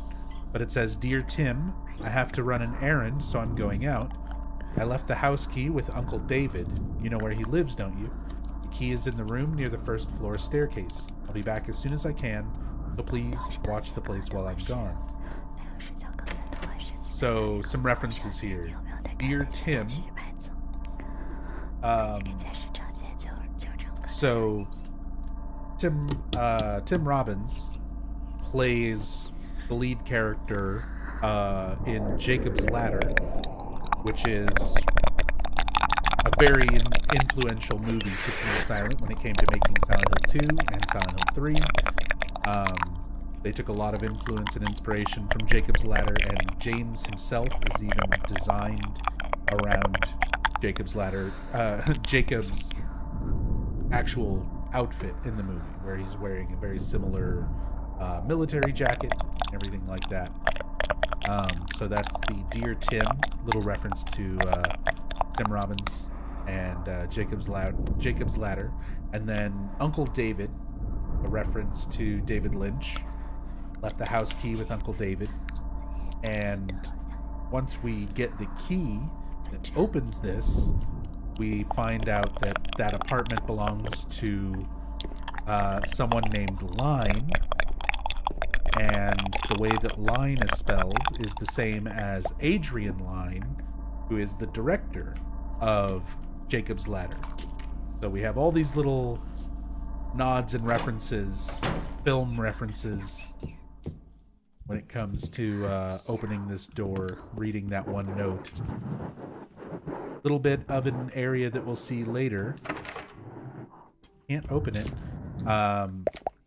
When we're doing the Born from a Wish sub-scenario, this door opens up, and there's like a whole back alley part of the apartments that leads over to the Baldwin mansion that Marie is able to go through, but we as James never get to go through there. See all that.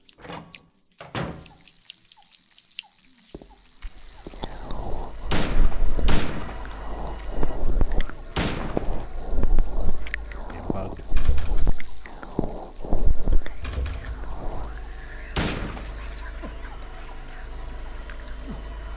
Kill it. That was a hell of a psychic kick.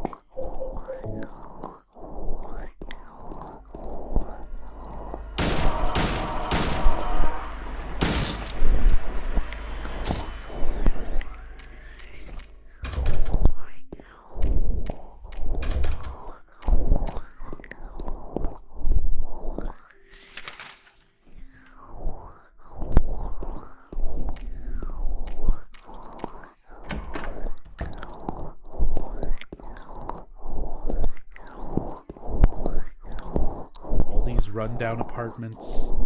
They're all sort of unique in their own way. The way the furniture is, how torn up or empty they are.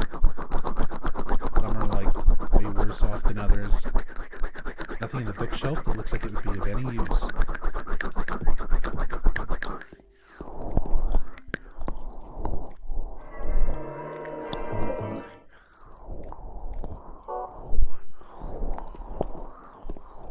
Sneaky save point. Tucked away in the back there. And then this. But we still need some other elements to solve this. Back to it. What we're collecting the coins for. We just need one more coin. Missed the map to Blue Creek. Where do we find it? It's in the stairwell. Go into the stairwell immediately after exiting the first bedroom that you wind up in when you cross over to Blue Creek. It's on the floor, kind of up against a wall.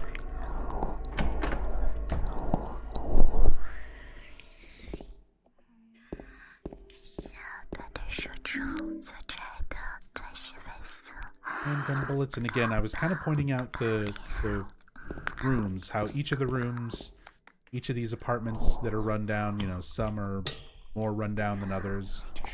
And they kind of have their own little distinct stories about them, like the one where we found the handgun having gunshots all over the walls and things like that. This one, we can find a little bit of sort of visual significance and some parallels to our characters and to their stories. So we're about to encounter Angela, and this is going to be a big reveal of Angela and a lot of aspects of her character. And a lot of James's as well, while he's sort of interacting with her. But Angela, we're learning over the course of the game and through everything that she is this girl who's grown up abused, physically, sexually abused by her father and brother, and then mentally abused and like gaslit by her mother. That's been her whole life. That she's still a teenager. She's a recent high school graduate.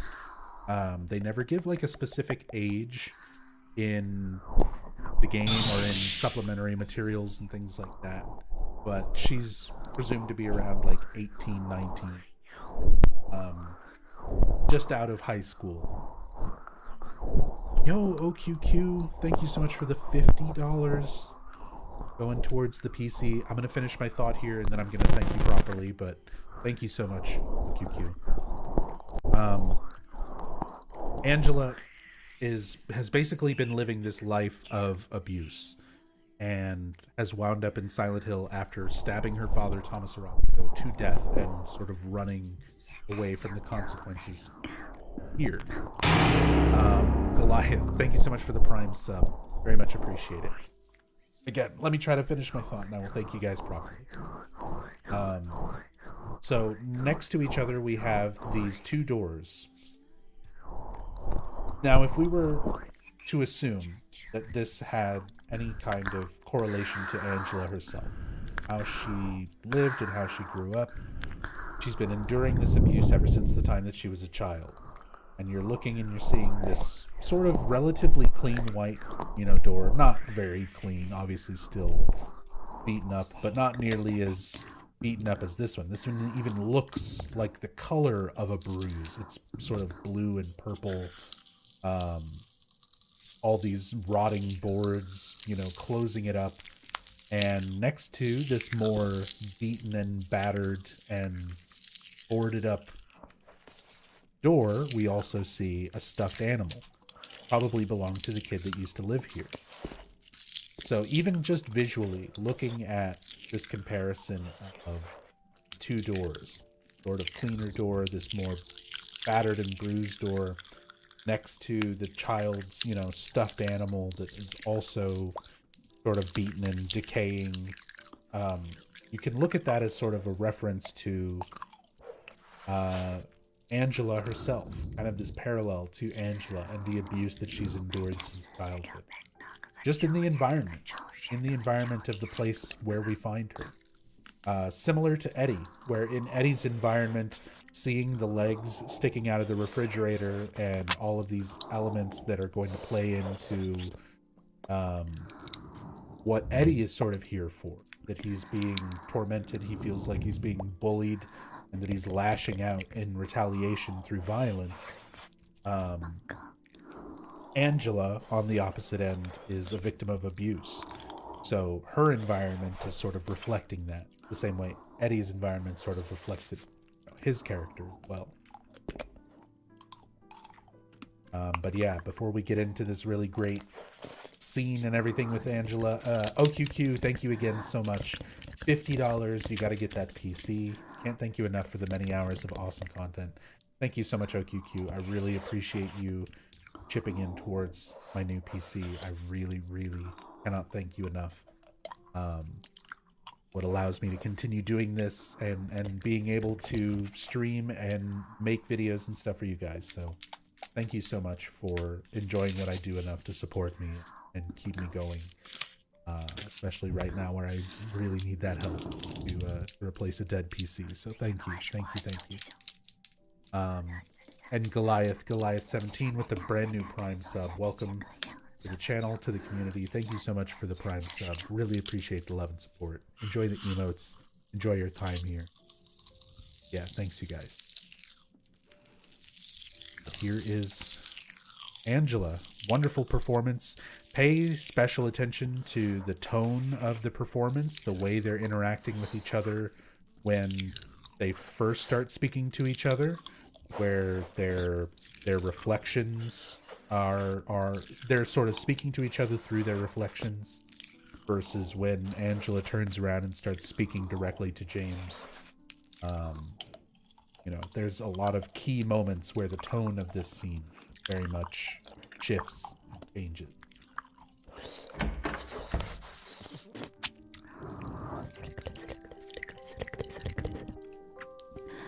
Oh, it's you. Yeah, I'm James. Angela. Angela, okay. I don't know what you're planning, but there's always another way. Really?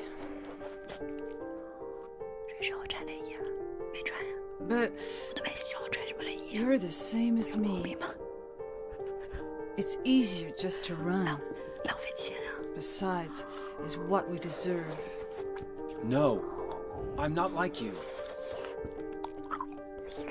Are you afraid? I'm sorry. It's okay. Did you find your mother? Not yet.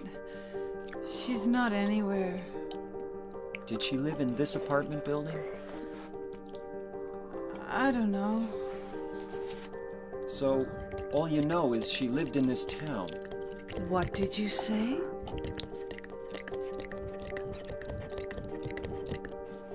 How do you know that? Well, I just figured, 'cause this is where you're looking for her.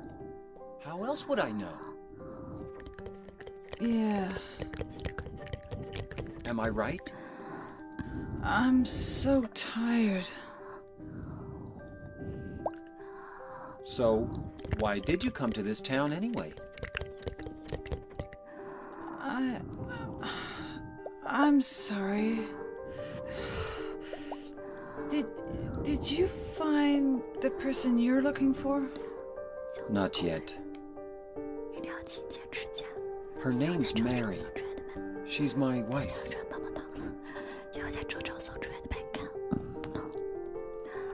I'm sorry.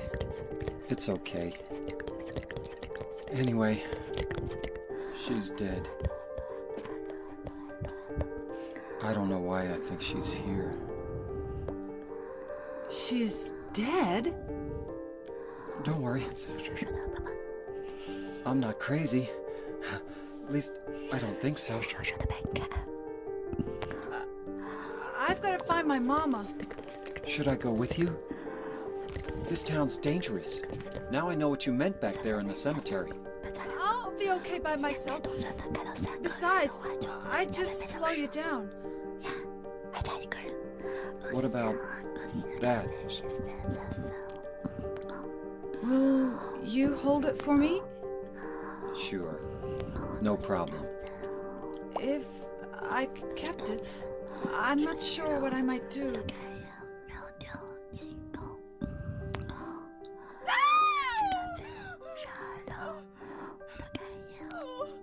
I'm sorry. I've been bad. Please, don't.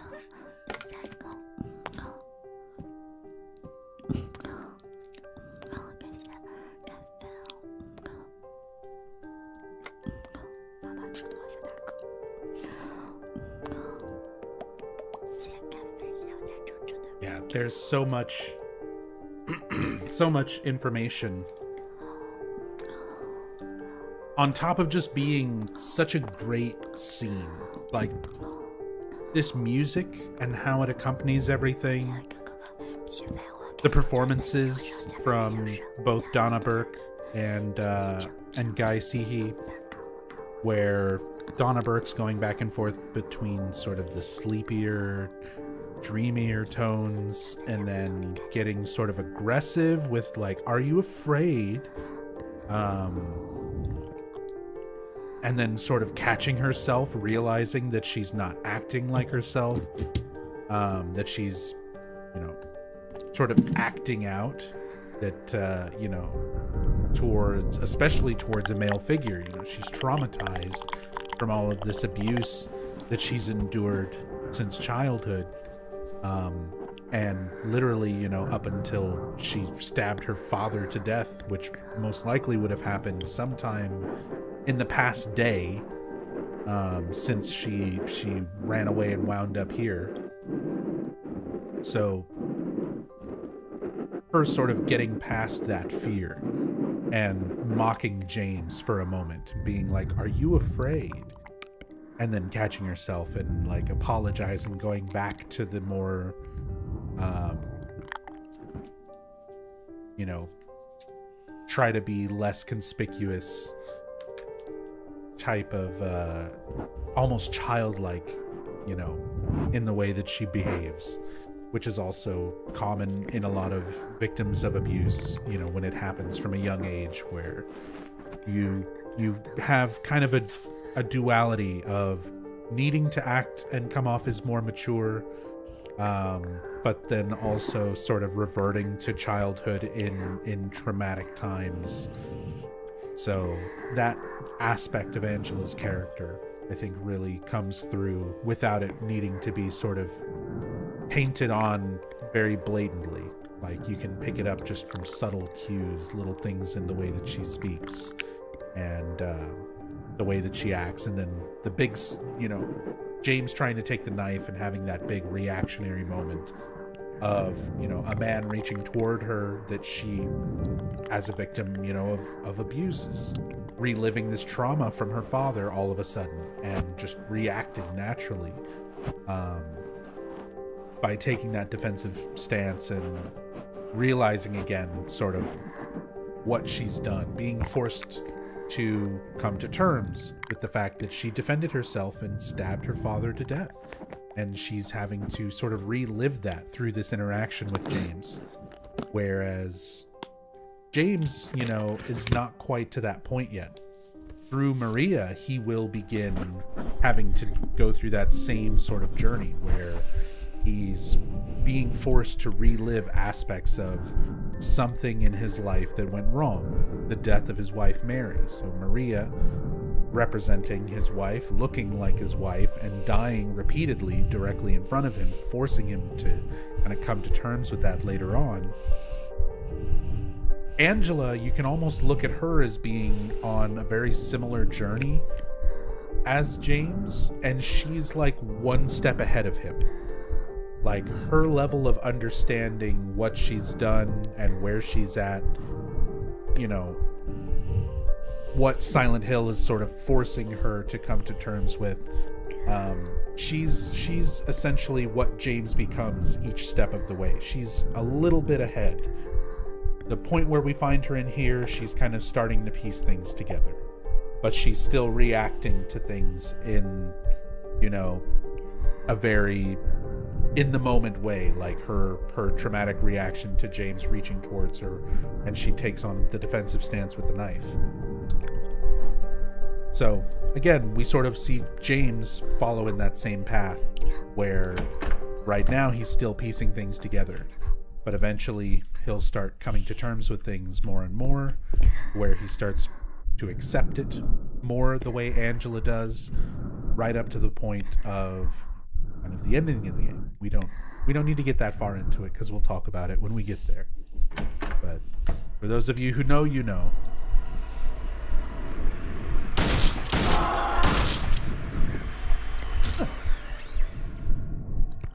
Is the prisoner coin always in that room? Yes. So we picked up the prisoner coin. Large coin imprinted with the image of a prisoner. Prisoner looks like a woman. Look at that. Enhanced edition. Sorry, I can't get over what a great job the enhanced edition modders did. Upscaling and redoing a lot of this inventory artwork and stuff. Looks wonderful.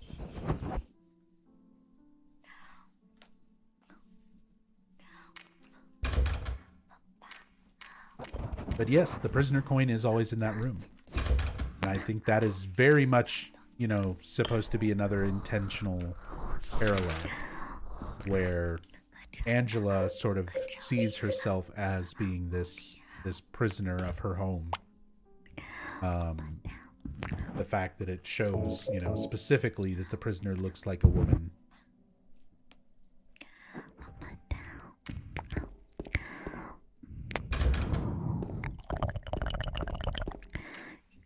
Hey Nub, can you accidentally leave the old man coin or snake coin behind before jumping to Blue Creek?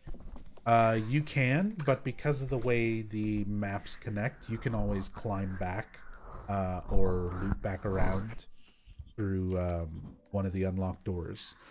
So you can always backtrack. You can't like soft lock essentially. But yeah, you can climb back through the window.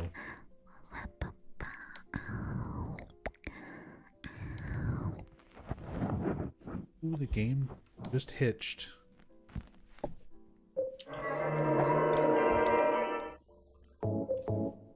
OBS might have even disconnected for a second there. That was weird. Well, we're at the 4-hour mark. That was my first, like, kind of major weird thing. Seems to be okay now. We're just gonna keep going.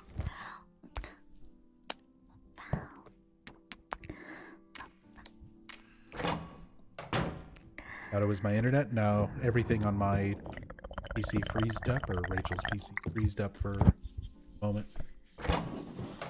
Stream went green for a second. Was it green for you guys?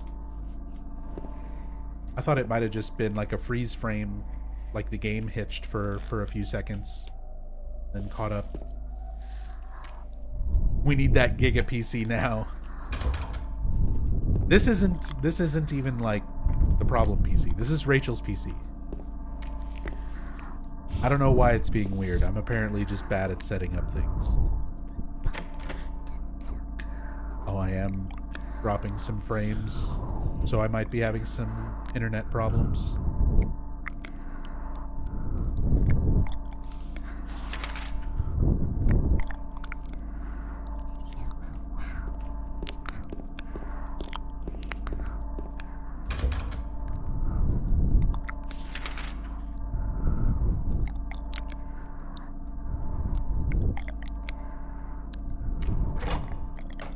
Not for me, no green, just froze. Sorry, I'm just kind of wandering around aimlessly right now, watching my internet and OBS. Now I'm paranoid. I don't know why I'm so cursed with, like, tech issues lately. I apologize for that.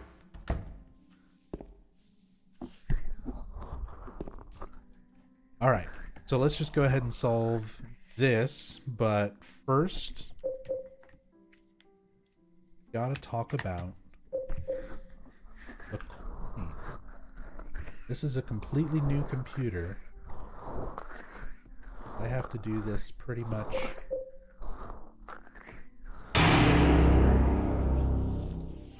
from scratch.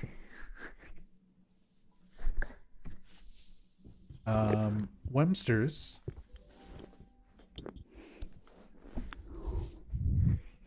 Wemsters, thank you so much for the 23 months praying to the internet gods. It seems like it's stabled out. I think we just had like a random little hiccup. Maybe something downloaded in the background for a second or something. But thank you so much, Wemsters. I very much appreciate that.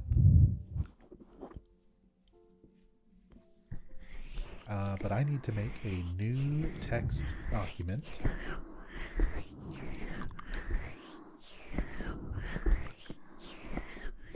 Window smaller.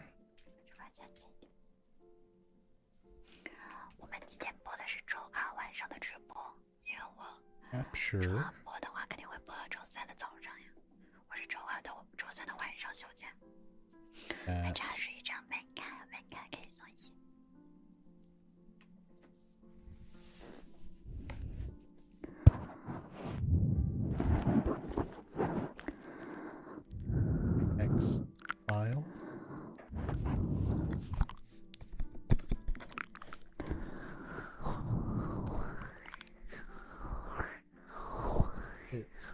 Font.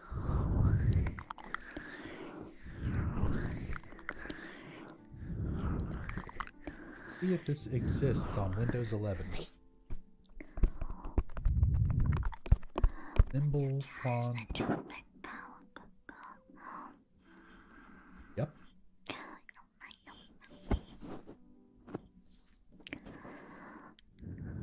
Big.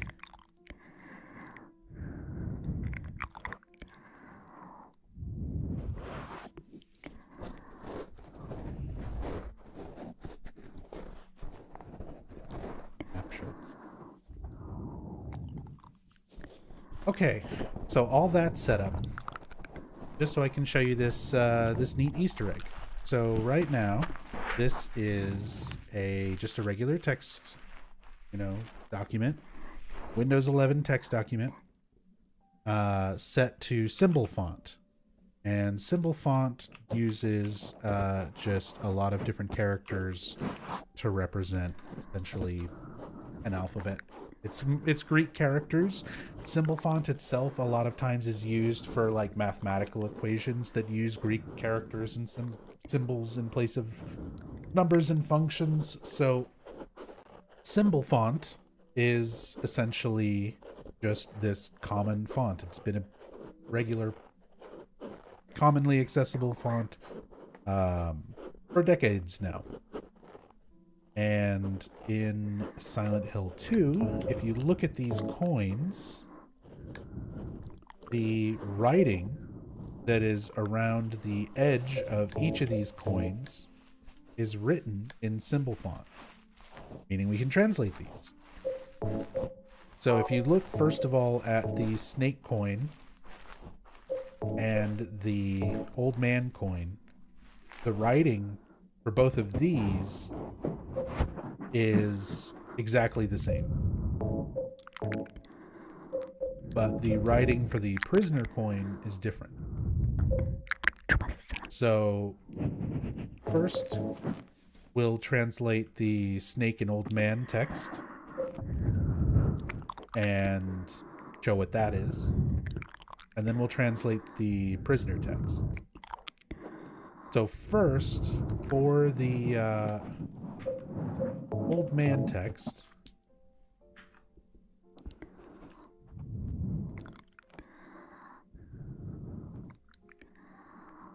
instead of typing in lowercase, which is this right here, I'm going to be typing in caps lock, which gives us these characters.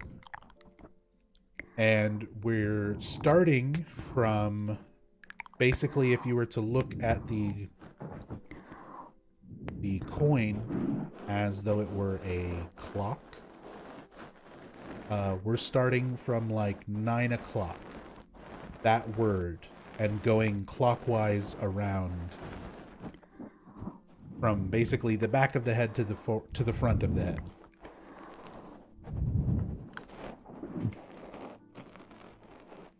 So with that word first, near the back of his head, going clockwise around.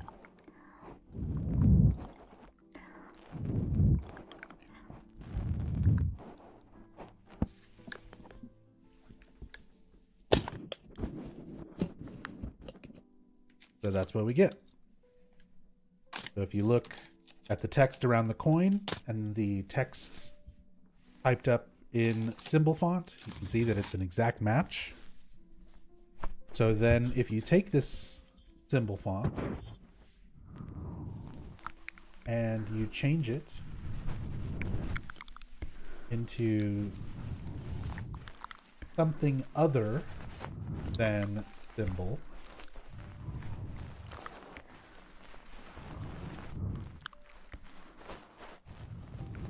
or Richard.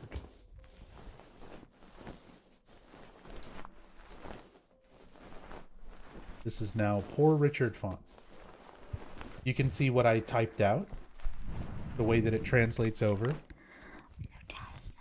to Giha, and this is needs a little bit of explanation. So basically what we get is Japanese that's written out in English letters. or romanji.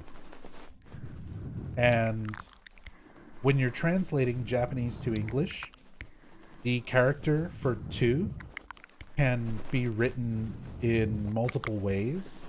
So two can also be written and pronounced as tsu. And with ha, the character for wa, I don't know why that one is tiny, but ha can be pronounced as wa alternatively. So tugiha becomes tsugiwa. Tsugiwa in Japanese is essentially meaning up next is, a phrase usually that is before a list of people or things or ideas. So that is exactly what the rest of this is. It is a list of names of people who work on Team Silent. This is Eiichi, specifically Eiichi Ito, who you'll see in the credits, is basically the artist who made all of the inventory artwork and items and all of those sort of things that are, you know, in your inventory. Like Eiichi Ito is the main artist and designer behind that, and Toshiko, Rinta, Asuma, and Zate were probably members of the art staff that were all part of that. So this first writing around the coin is just giving a list of basically the art staff who made these icons and made all of these things for the inventory. So Eiichi Ito, Toshiko, Rinta, Asuma, and Zate.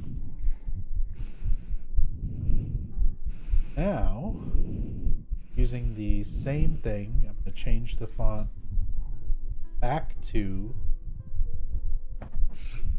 symbol.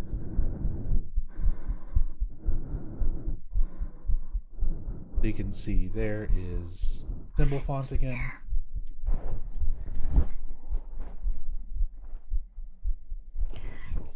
And now, looking at the prisoner coin.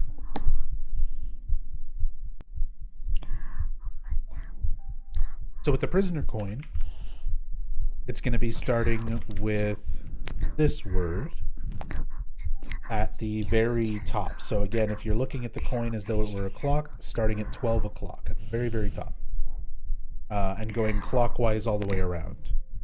So starting with that word.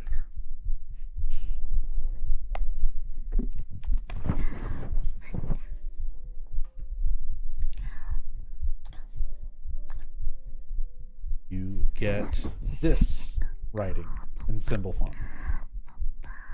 You can kind of match what comes up in the text file versus what's on the coin. You can see that it's an exact match. So now, if you take that text out of symbol font, change it into something else so that you can see what's written. For Richard again, you can see this is what is typed out. Tatsuki ga kyonen no 12月に生まれました. So Tatsuki is a name, the proper name, usually like a boy's name, but not exclusively, but commonly. Tatsuki ga kyonen no 12月に生まれました. So in Japanese, this would translate over to Tatsuki was born in December of last year.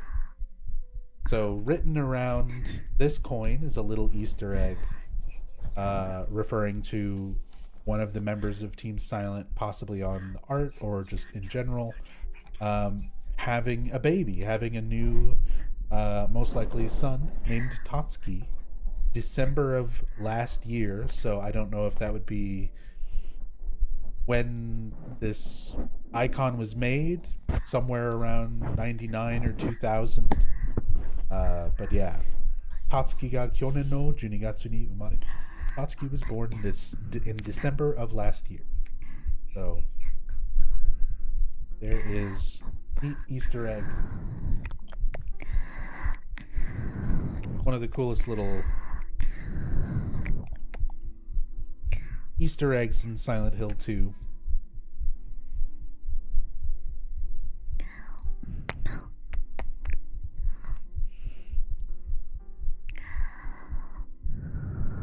Stuff back up or leave.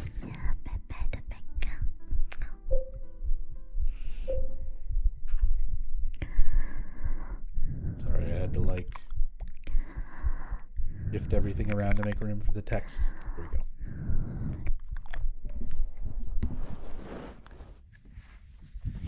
Now, after going through all of that just to talk about the writing on the coins and what a cool little Easter egg it is, now we're just solving the actual puzzle. There's something written on the desk. 3 bright coins and 5 holes B. At one end sits the seducer of she. So, seducer of she is a reference to biblical stories with the snake being the seducer. So we know that there is the snake at one end of the series of 5 holes. We also know that there's only 3 coins.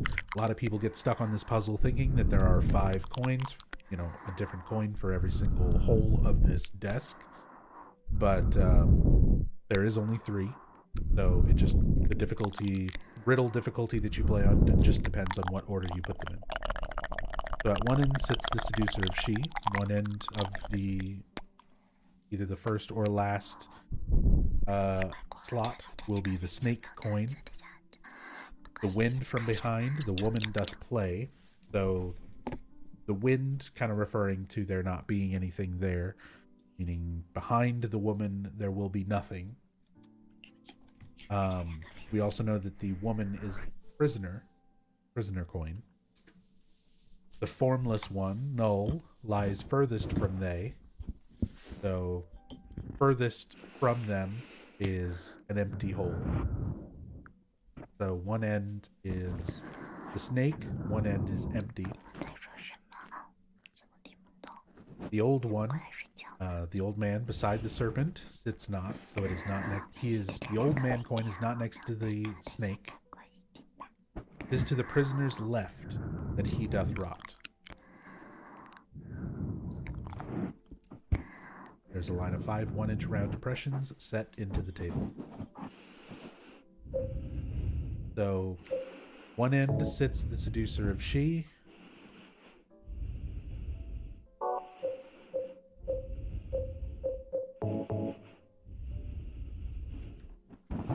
So it can either be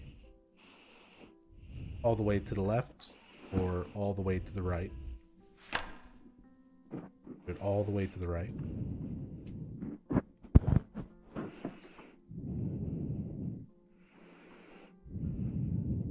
One thing about this puzzle, if you've got a coin already put in and you just want to reread the puzzle, it forces you to take it back out and then examine it again in order to get the writing. I always found that a little bit annoying when you're trying to solve it. So at one end sits the seducer of she, the wind from behind, the woman doth play. The formless one, null, lies furthest from they. Old one beside the serpent sits not, is to the prisoner's left, he doth rot.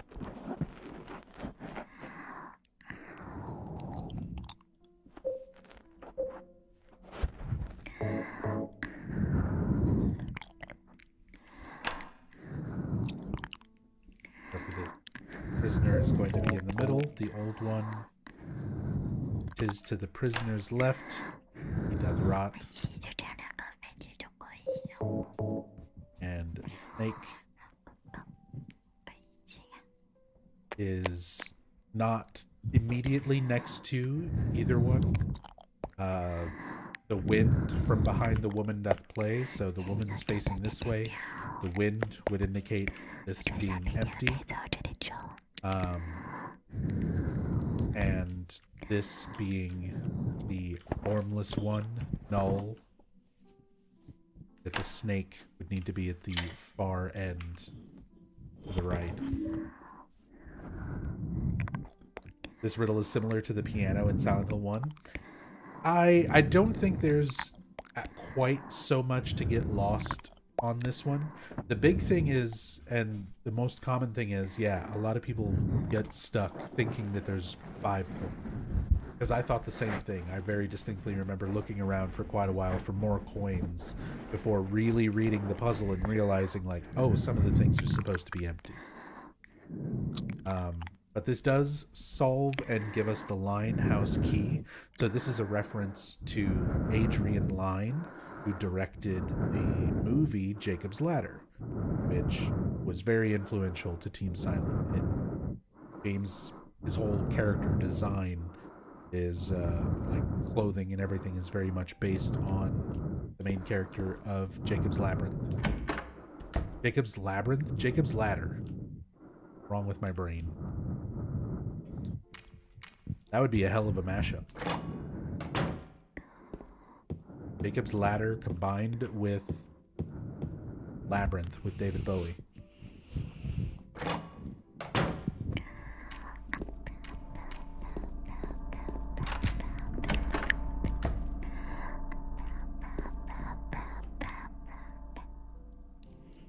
Ah, we didn't get it. So there's a completely random sound effect. It doesn't always trigger. It is a completely random event where you'll hear whispers in this room when you enter it for the first time. But we didn't get it.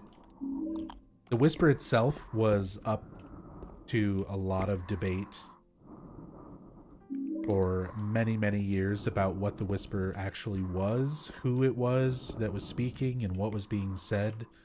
There were fan arguments for literally years and years about what that whisper was supposed to mean or what it was supposed to be. And many years later, I think it was like 2016 or something, 2017, not that long ago, someone made a YouTube video about it where it was literally just a stock sound effect. It was just a stock sound effect. It was not meant to be anything significant. It wasn't any of the actors in the game. It wasn't any specific words being said. It was essentially just creepy whispers to sound creepy.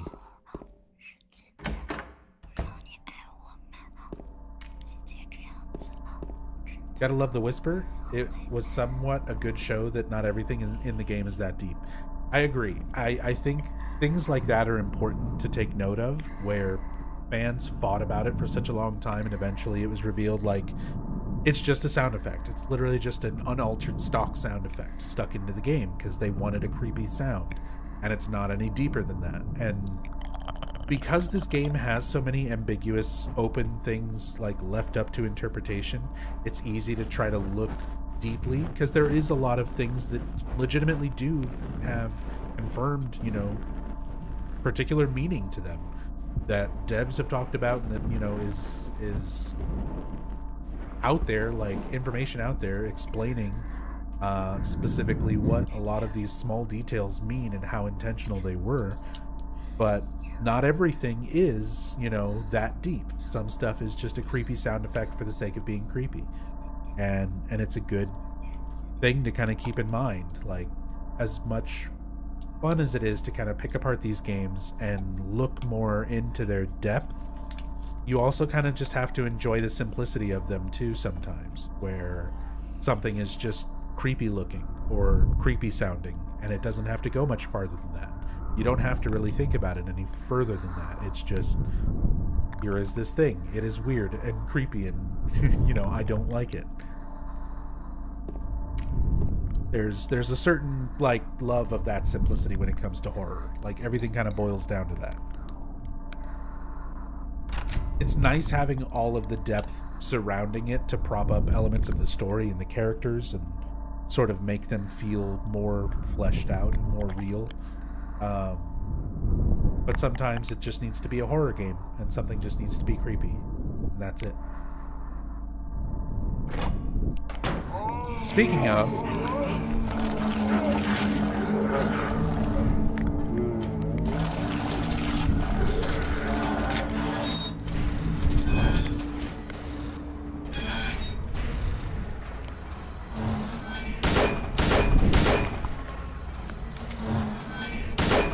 remember, Masahiro Ito said it himself. He's not fucking. He ain't fucking.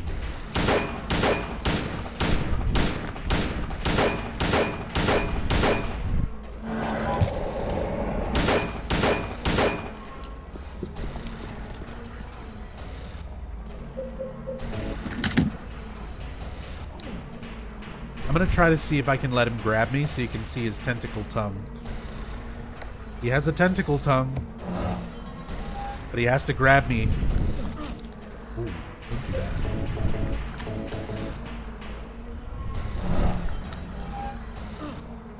There it is.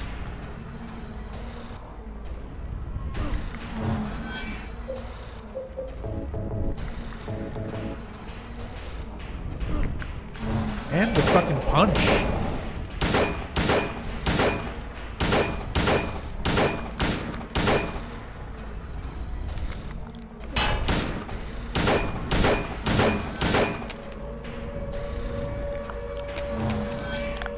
I literally had just enough bullets. Had exactly enough.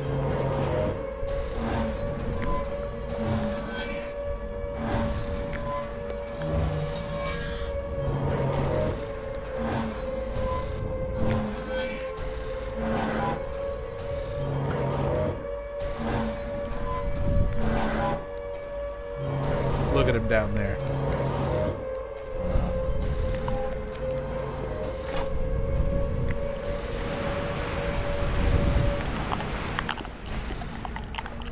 Just look at him go. So technically you don't need to spend any ammunition on that fight. First real encounter with Pyramid Head.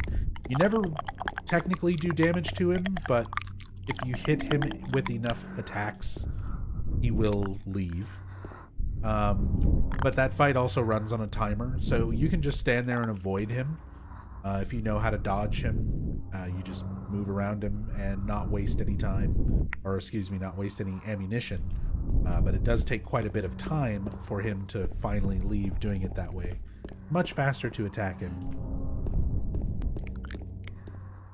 Where'd the water go? So there was a door at the bottom of the stairs. So presumably it all just drains out. But yeah.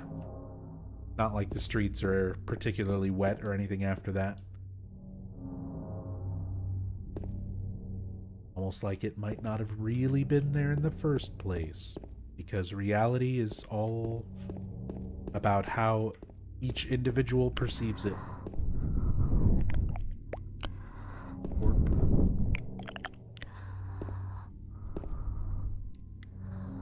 Like, legitimately, that's one of the big themes of this game. That reality is subjective. That people, you know, under a heavy enough delusion might very drastically view reality around them very differently from other people, you know, in the same environment. Does anything happen if you try to stop him from leaving? If you try to stop Pyramid Head from, like, if you get in his way during that, he will continue to attack you until you get out of his way. And he will just murder the shit out of you. So if you get too close to him during that whole sequence while he's leaving, he will still, like, try to kill you. He can still absolutely murder your ass. Good shot there. You just barely see Laura in the fog.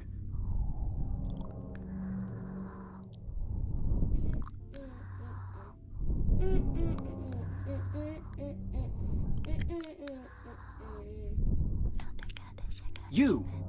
It was you, wasn't it? You're the one who stepped on my hand. I don't know. Maybe I did. What's a little girl like you doing here, anyway? Huh? Are you blind or something? What's that letter? None of your business. You didn't love Mary anyway. Wait! How do you know Mary's name?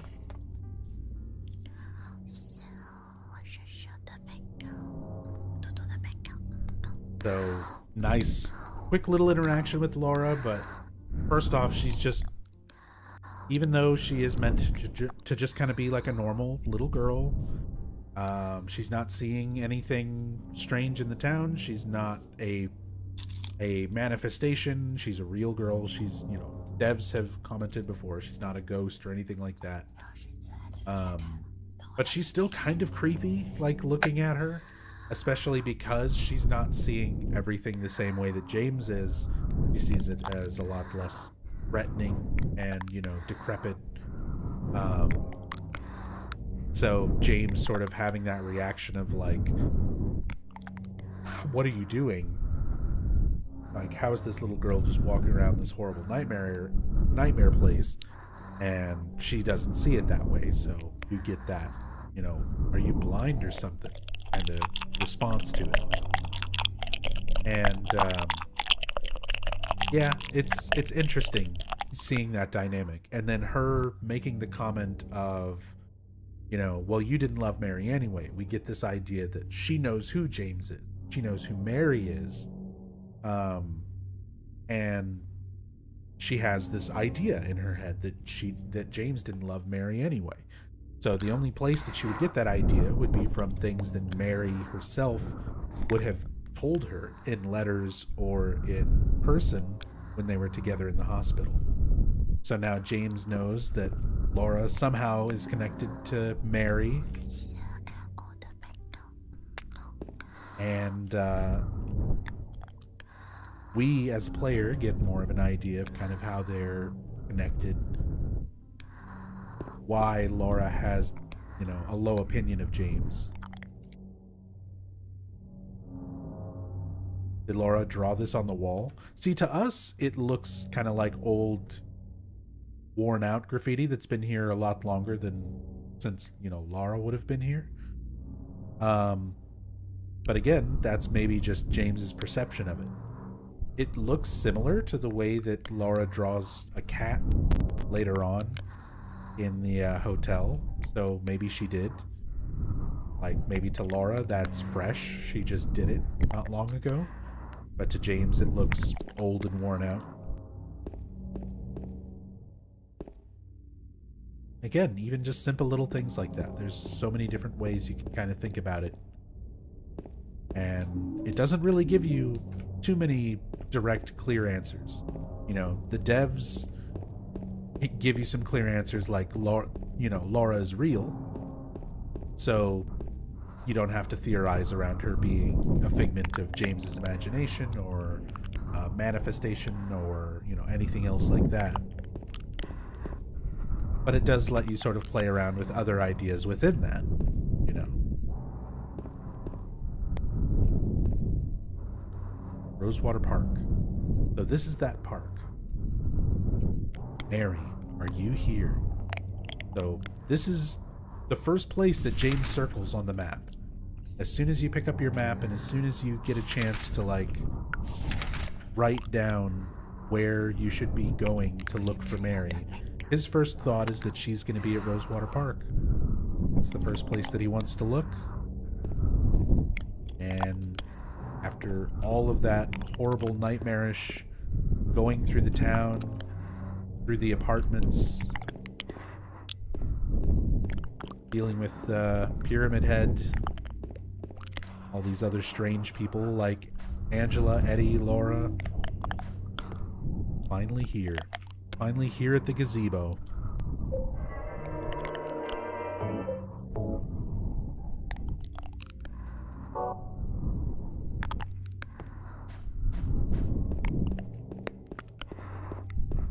Best thing about the PC version is being able to save wherever. Great visuals here.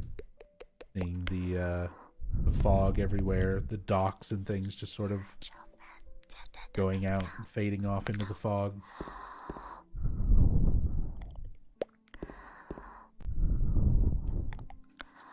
There's Maria. We already know that this scene is different because we've seen it in the trailer. Because here, of course, iconic scene, first time meeting Maria, next to the hot dog cart, everyone's favorite set piece to an iconic scene in the background, is the hot dog cart. And the new trailer for the remake, or the only trailer for the remake, he's standing at the end of a gazebo. Apparently, we're too good for the hot dog cart. Mary?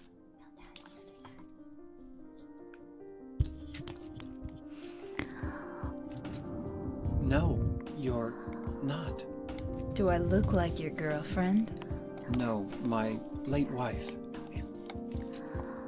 I can't believe it. You could be her twin. Your face, your voice, just your hair and clothes are different. My name is Maria. I don't look like a ghost, do I? See? Feel how warm I am? You're really not Mary. I told you, I'm Maria.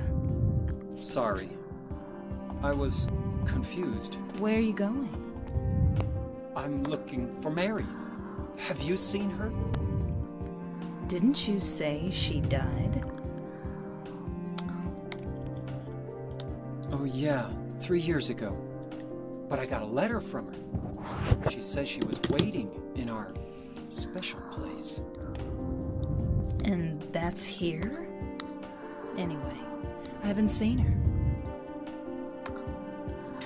Is this your only special place?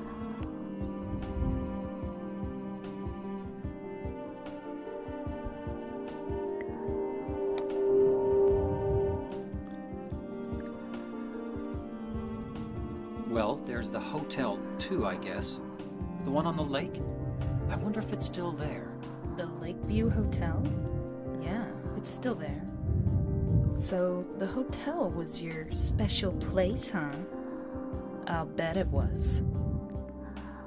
Don't get so mad. I was just joking. Anyway, it's not that way. It's this way.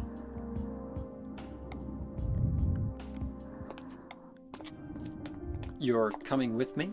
You were gonna just leave me? No, but... With all these monsters around? No, I just... I'm all alone here. Everyone else is gone. I look like Mary, don't I? You loved her, right? Huh. Or maybe you hated her. Don't be ridiculous. So it's okay? Yeah, fine. Don't be ridiculous.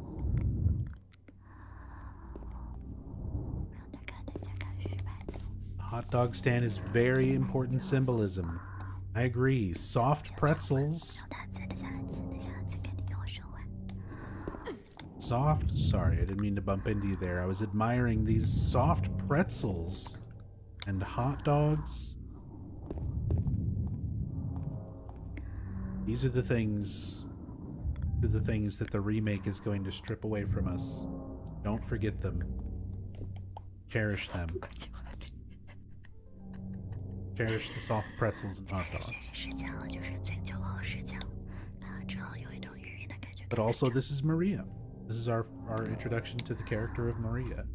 She is literally James's wife, Mary, reborn, born from a wish, manifested by the town by a combination of Mary's emotions and memories combined with James's desires for what he potentially wanted Mary to be, what she could have been had she not been ill, you know.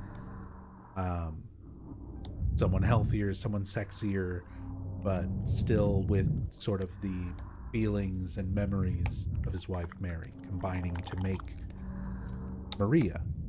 And we know this through Born from a Wish, and Born from a Wish actually ends with this scene here where Maria first meets James. So this is where I will make a save and play through Silent Hill 2 sub-scenario Born from a Wish